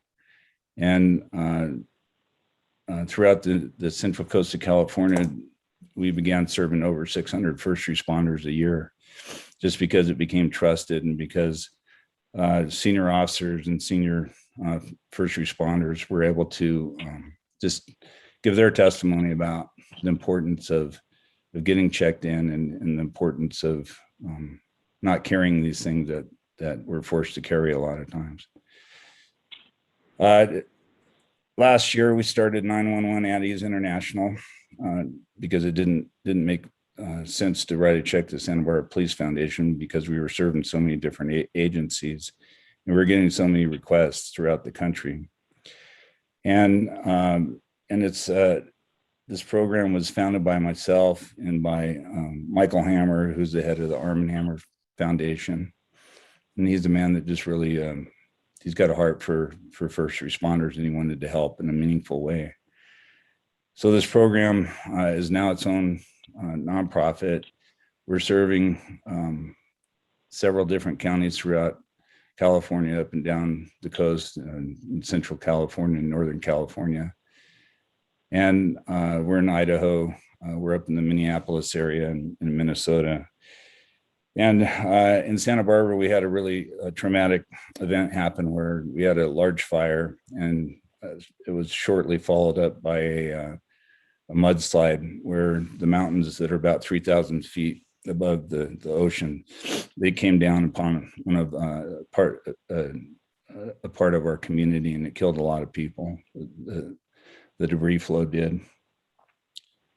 About a month before that happened, we had rolled this program out to the Montecito Fire Department, and that was the section of town that got destroyed. And after that disaster, pretty much most of the fire department at Montecito used the program.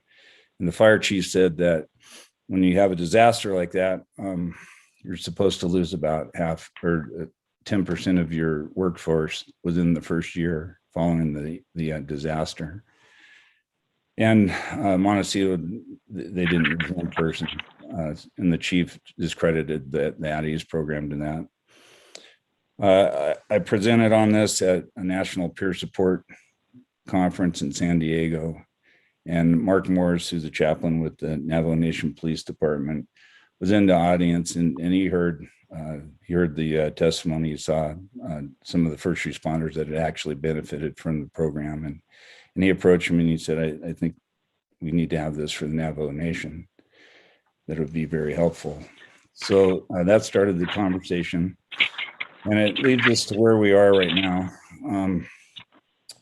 Basically, as we roll into different areas, we start to talk to the first responder agencies, and we've met with the criminal investigation commanders, so all the captains.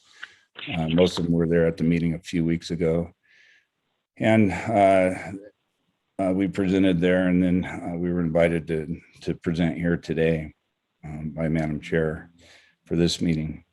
And there's a video that's on our website. It's 911aei.org. And if you watch that video, it's 8 minutes, but it shows the impact that this program is having on first responders. And first responders include law enforcement, paramedics, firefighters, and then also emergency medical staff. So those folks that are working in the emergency rooms, the doctors, nurses, EMTs, and then the people on the COVID floors and ICUs as well. This last year has it's been a very difficult year for everybody, and first responders just have another layer of pressure that's on them right now with the COVID response, and just the things that they're asked to do, how they go out and put themselves in harm's way, but it also means putting your family in harm's way as well. So there's a lot of stressors that happen there. We've had instances where somebody brought COVID home and a family member died. And so we've been able to respond to these different situations and help people through their grief or through the issues that come up because of that. The anti-police sentiment for law enforcement has been very tough on law enforcement officers, but also on their families as well. So the need for our programs just increased, and the demands increased as well. But what's really great is that the communities really want to support our first responders. They understand they probably don't understand what they're going through, but they're grateful for what first responders do for the community. So this has been something that we raise money, and And we keep the money local. We have the Addie's International level that Michael Hammer actually gave us financial runway for that. But now what we do is we take this program and we bring chapters to different areas. And we'd like to set a chapter up in your area to be able to help your first responders. And all the money that's raised locally, it stays locally. So it stays with that chapter. And it's used for the services. It's used for the counseling services. We vet out all the clinicians. We make sure that they're able to deal with the issues that first responders are going to have to deal with.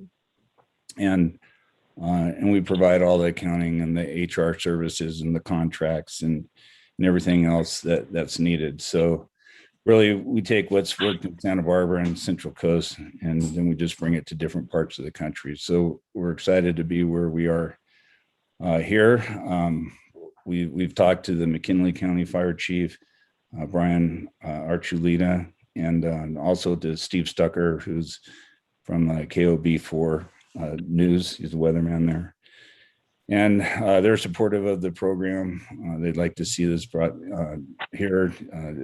We will probably expand what we've noticed is wherever we go, the demand expands regionally. So it could go throughout New Mexico and Albuquerque as well. And I know that I'm up to my 15 minutes now, so I can leave it to you for questions now, if you have any for me or comments.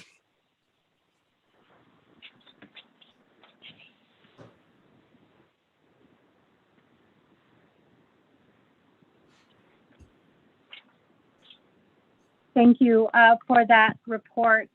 I do appreciate you sharing that information with us here at this committee. I know that we did have a discussion earlier this week on this issue, and I believe it was on Friday. We did talk about this, and I did invite you to come and present this information to the committee. And the purpose of doing this was because we currently we do have some of our, Mr. McGrew, we do have some of our officers who are experiencing some of the trauma that's related to COVID-19. And we also recently, as you, during this committee meeting, did hear directly from the criminal investigators who are talking about, who did share the stress that they're currently under. And so I think that the video that you do have on your website, I was able to view that, and I appreciate the the testimony that was provided on that video. I don't know if we currently have any type of trauma-related, counseling services that are provided to first responders. But I think that on the meeting that we had on March 19th, I know that you did mention that there are some first responders who are afraid to seek the services that they need for fear that it will interfere with their jobs. So I appreciate the presentation. So committee members, are there any questions at this time for Mr. McGrew?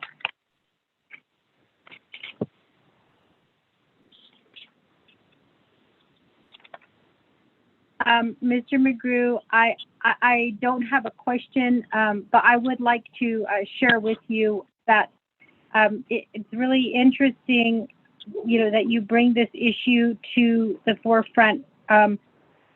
When I was a law student, I interned at the county prosecutor's office in Kansas, and it was a really good experience that I gained, working under prosecutors there.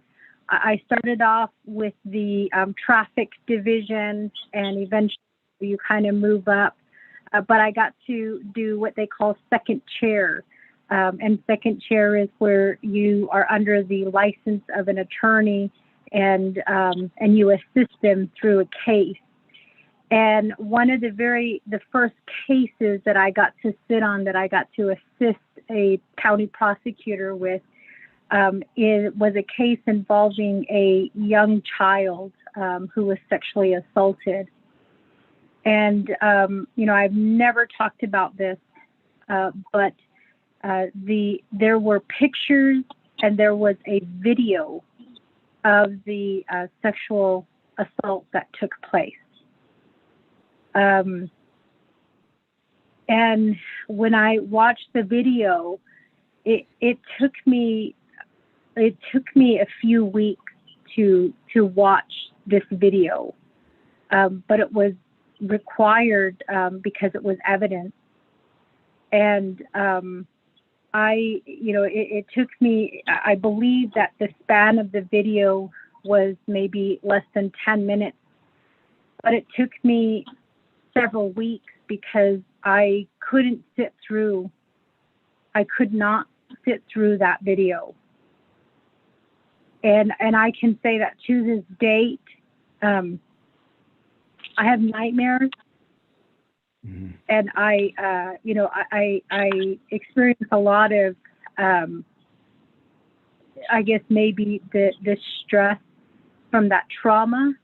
I consider that to be trauma because I was really new to the office, and even though my boss asked me at the very beginning if I could sit through that, through that trial, they did talk to me. All of the prosecutors in the office talked to me beforehand to give me some insight into what I would be viewing, what I would be a part of. And, I was this young law student, who I guess had never thought about it, and I was willing and eager, to second chair, because that was a really big deal in law school. It's the second chair on a case. And so I went through the process. I said, yes, I'm okay. And when the evidence started coming through and we started preparing for the case, it brought so much trauma to me and also, to my family. I went through this stage where I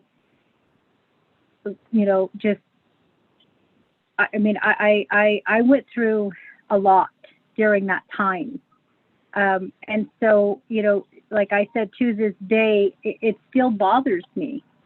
Yeah. I cannot ever erase that memory from my mind. And, and when you were talking about the trauma that officers or first responders face, when you shared that information with me on Friday, it gave me some time to kind of reflect back on that first case that I sat, on as a law student. And I can say that, that if that's what I experienced, I can't even imagine what some of the first responders have been seeing, and then also, what they have witnessed. And, I think it's needed. And so when I went through that trauma, and again, my trauma was only viewing the evidence. My trauma was only going through the evidence and seeing, what had happened to this young child. It was, it's still traumatic to me. And, thinking about it now, my voice is a little bit shaky because I can never, ever, no matter how hard I try, I can never erase that memory from my mind. And, it really does a lot. It really has done a lot to me.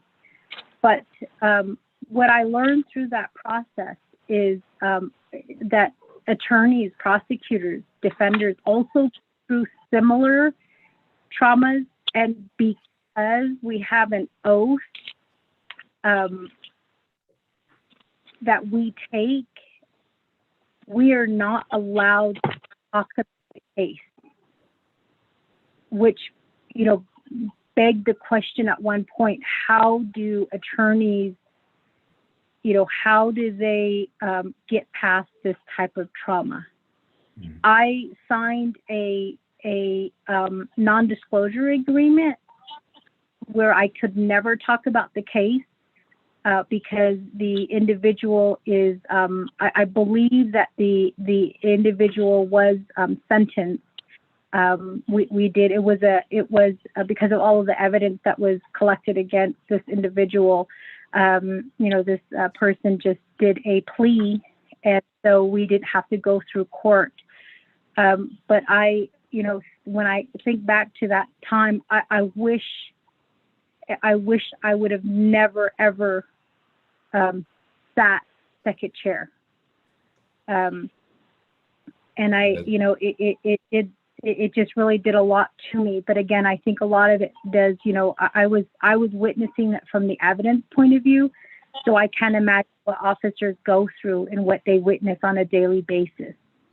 I think that your services are certainly needed, and I think that we as a committee probably need to have a discussion with Health Education Human Services to find out what type of services are provided to our police officers, our first responders who witness these types of crimes or these types of trauma almost on a daily basis.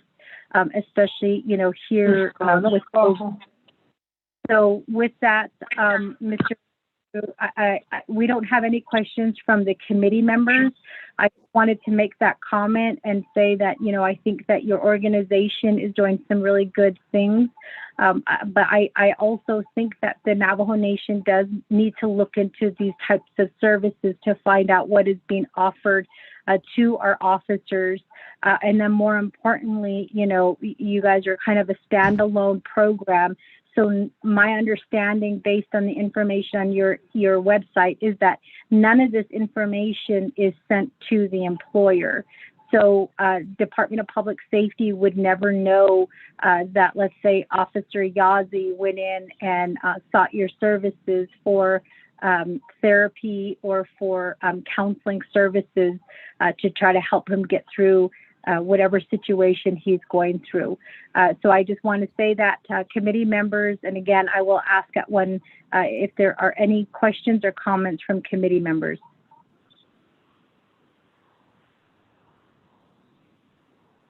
Mr. McGrew, I did make a comment, so I'm going to go ahead and open the floor back to you if you want to respond to my comment. Thank you. Thank you, Madam Chair. Thank you for sharing that. It's exactly what I'm talking about. I worked sex crimes for about half of my career, and those are they're very traumatizing to investigate. It's also the reason that we offer our services to prosecutors' office as well.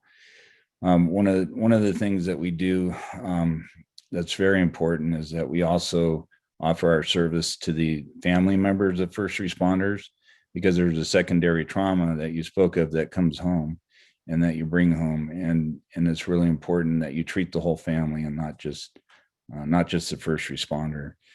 Our services are there. There's a lot of good services that are out there through employers, but we're just another option. And if somebody is afraid to step out and contact their employers, we're there to support them. And a lot of people take advantage of using our program. I think it's what makes it work. It's just been so well received and trusted now that it is confidential. And there's people that will give their testimonies that you'll see on the video that, that's their way of paying back and wanting to give back for a program that really helps them and helps their families as well. So it's we're actually seeing some folks from the Navajo Nation now that as soon as we go into an area, people hear about us, and our motto is that we never turn anybody down. But we've directed some money for that region right now that's able to sustain the people that are coming in. So we just hope to expand the program and grow and receive the support of the Law and Order Committee as well in the Navajo Nation. So it's just an honor to be here, and it's an honor to meet everybody that I've been meeting down there. So thank you for your time.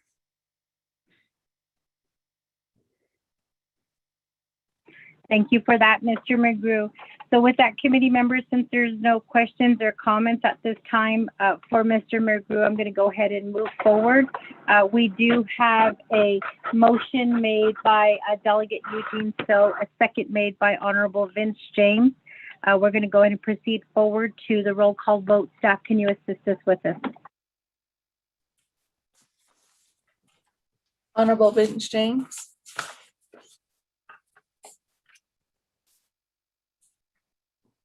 Honorable Eugene So. Yeah, so thank you. Honorable Eugene So votes green. Honorable Otto So.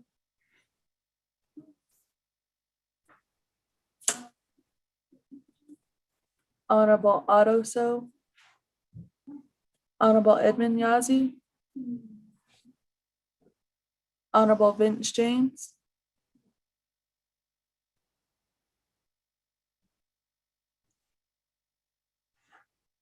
Honorable Otto So.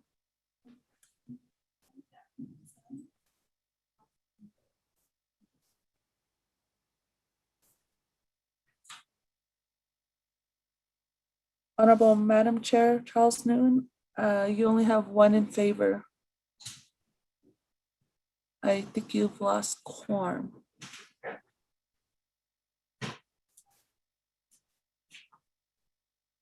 Okay, let's wait. Honorable Otto So, are you back on the line?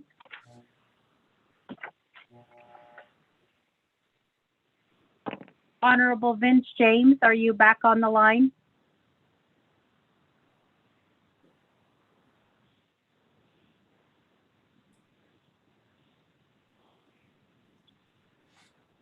Lorraine, can you text them to see if they got kicked off the line or what's going on?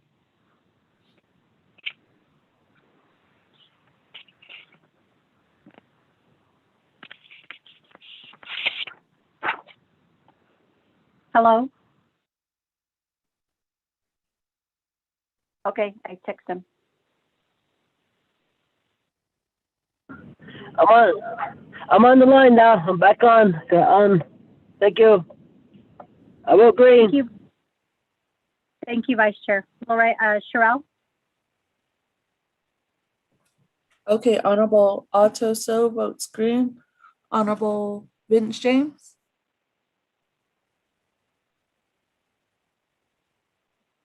Honorable Vince James. Madam Chair, Mr. James is trying, Honorable Vince James is trying to get back on the line.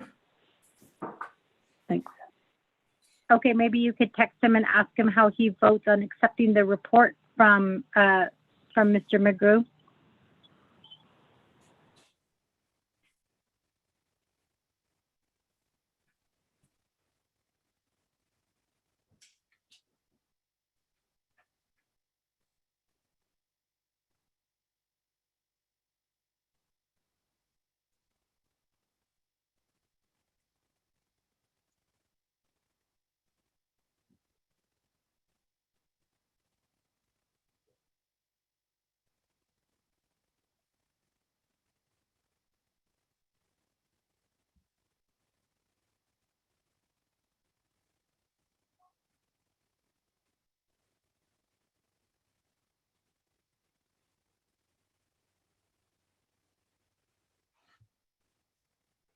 Okay, so with that, committee members, I'm just going to go ahead and proceed forward. I believe that we have 3 members in favor, none opposed, 3 who are not voting.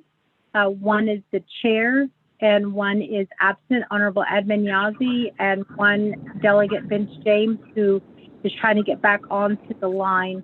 Mr. McGrew, this is Delegate James. Oh.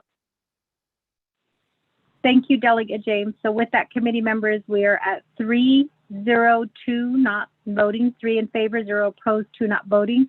Mr. McGrew, the committee accepts your report on the 911 at Ease International Therapy Organization for First Responders.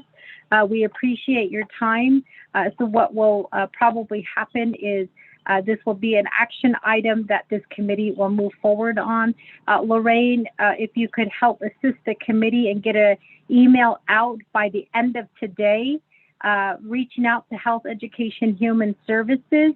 Actually, no.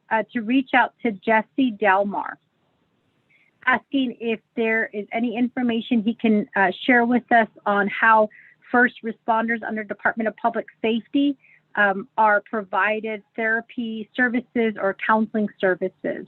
And if he, and perhaps maybe at the next Law and Order Committee meeting, have him present on that information, as well as EMT and firefighters as well. So if you could make sure that that action item gets done and completed today. Thank you, Mr. McGrew, for your time. We appreciate you sharing the information with the committee. Thank you all for your time. Thank you, Madam Chair. Law and Order Committee members, appreciate your time and your leadership. Thank you. So with that, committee members, we moved on to item number 6 on the agenda, old business. There is none. Item number 7, approved joint meeting with Resources and Development Committee on Tuesday, March 23rd, 2021 at 9:00 a.m. via teleconference. Committee members, just as a recap, we did provide this meeting day as an option.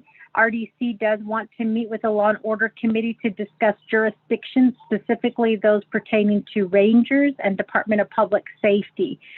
So with that, committee members, can I get a motion on this new business item? Otto So motion. Motion made by Honorable Otto So. Can I get a second?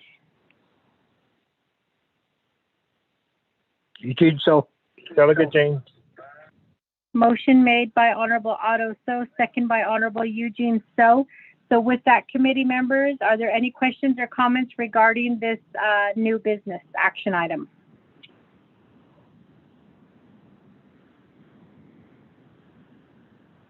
Madam Chair. Sherrod, yes, Delegate Eugene So.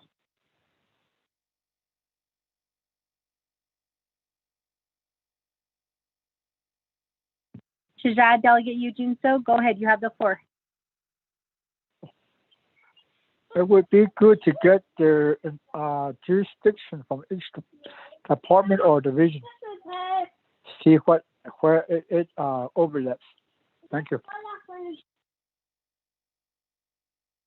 Thank you for that, Delegate Eugene. So Lorraine, can you and Shami start working on or perhaps Troy can also assist you on working on putting together the laws regarding jurisdiction for Department of Public Safety, and then the jurisdictions regarding Rangers under Navajo Division of Natural Resources. So with that, committee members, are there any other questions or comments?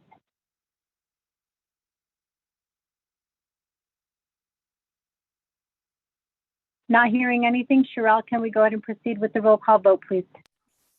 Okay, Honorable Vince James. Delegate James votes green. Honorable Vince James votes green. Honorable Eugene So. Thank you. Honorable Eugene So votes green. Honorable Otto So. I vote green. Honorable Otto So votes green. Honorable Edmund Yazzie. Honorable Edmund Yazzie. Honorable Madam Chair Charles Newton, you have 3 in favor, 0 opposed, 2 not voting, which is including the Honorable Madam Chair Charles Newton not voting and Honorable Edmund Yazzie absent. So with that, committee members, the joint meeting with RDC, this is tomorrow. I believe starts at 9:00 a.m. is hereby approved. So if we could have the LOC committee members on the call, that would be great so that we can start discussing the issues surrounding jurisdiction. So with that, we are now at item number 8, close of the meeting. Before I ask for a motion to adjourn, are there any announcements? Madam Chair, can I get a motion? Oh, Delegate Eugene, go ahead. Regards to jurisdiction, there might be a question regards to the police department, also the Rangers, also with our plan operation, also the Resource and Development Committee. So a question is, Resources Committee and us or LOC jurisdiction or the Resource Enforcement and the Police Department. Those two. Maybe should only. Thank you. Yeah, Shuja, Delegate Eugene. So that's the purpose of tomorrow's meeting, is to ask those questions and to find out exactly what you just asked. You know, what are the jurisdictions? What are the laws? What are the issues? You know, how can we work together to try to address them? So that's going to be for tomorrow's meeting. How about you? Thank you. Thank you, Shuja, Delegate Eugene. So with that, Sherelle, can you go ahead and assist us with the roll call vote, please?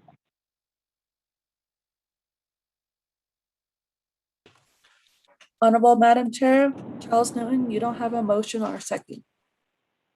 Vice Chair, all motion. Oh, I'm sorry. Motion made by Honorable Otto. So second. Can I get a second? Okay. Thank you. Second made by Honorable. So go ahead and Sherelle, proceed to the vote, please. Okay, Honorable Vince James. Delegate James votes green. Honorable Vince James votes green. Honorable Eugene So. Oh. Honorable Eugene So votes green. Honorable Otto So. I vote green. Honorable Otto So votes green. Honorable Edmund Yazzie. Honorable Edmund Yazzie. Honorable Madam Chair, Charles Newton, you have 3 in favor, 0 opposed, 2 not voting, which is including Honorable Madam Chair, Charles Newton not voting, and Honorable Edmund Yazzie absent. Thank you for that, Sherelle, and thank you for assisting us today, both you and Lorraine. We appreciate everything that you do. Committee members, just as a reminder, tomorrow we do have a joint meeting with Resources and Development Committee, and then we'll go ahead and have our next meeting. We do have to discuss that probably via email. We might have to have a meeting at the beginning of April. So with that, committee members, it is now 2:26. We are adjourned. You all have a good day. Be safe out there. Akundo, take care of yourself. Wear your mask. Wash your hands. Thank you. Oh, and don't forget, we have the 3 o'clock meeting with Dana.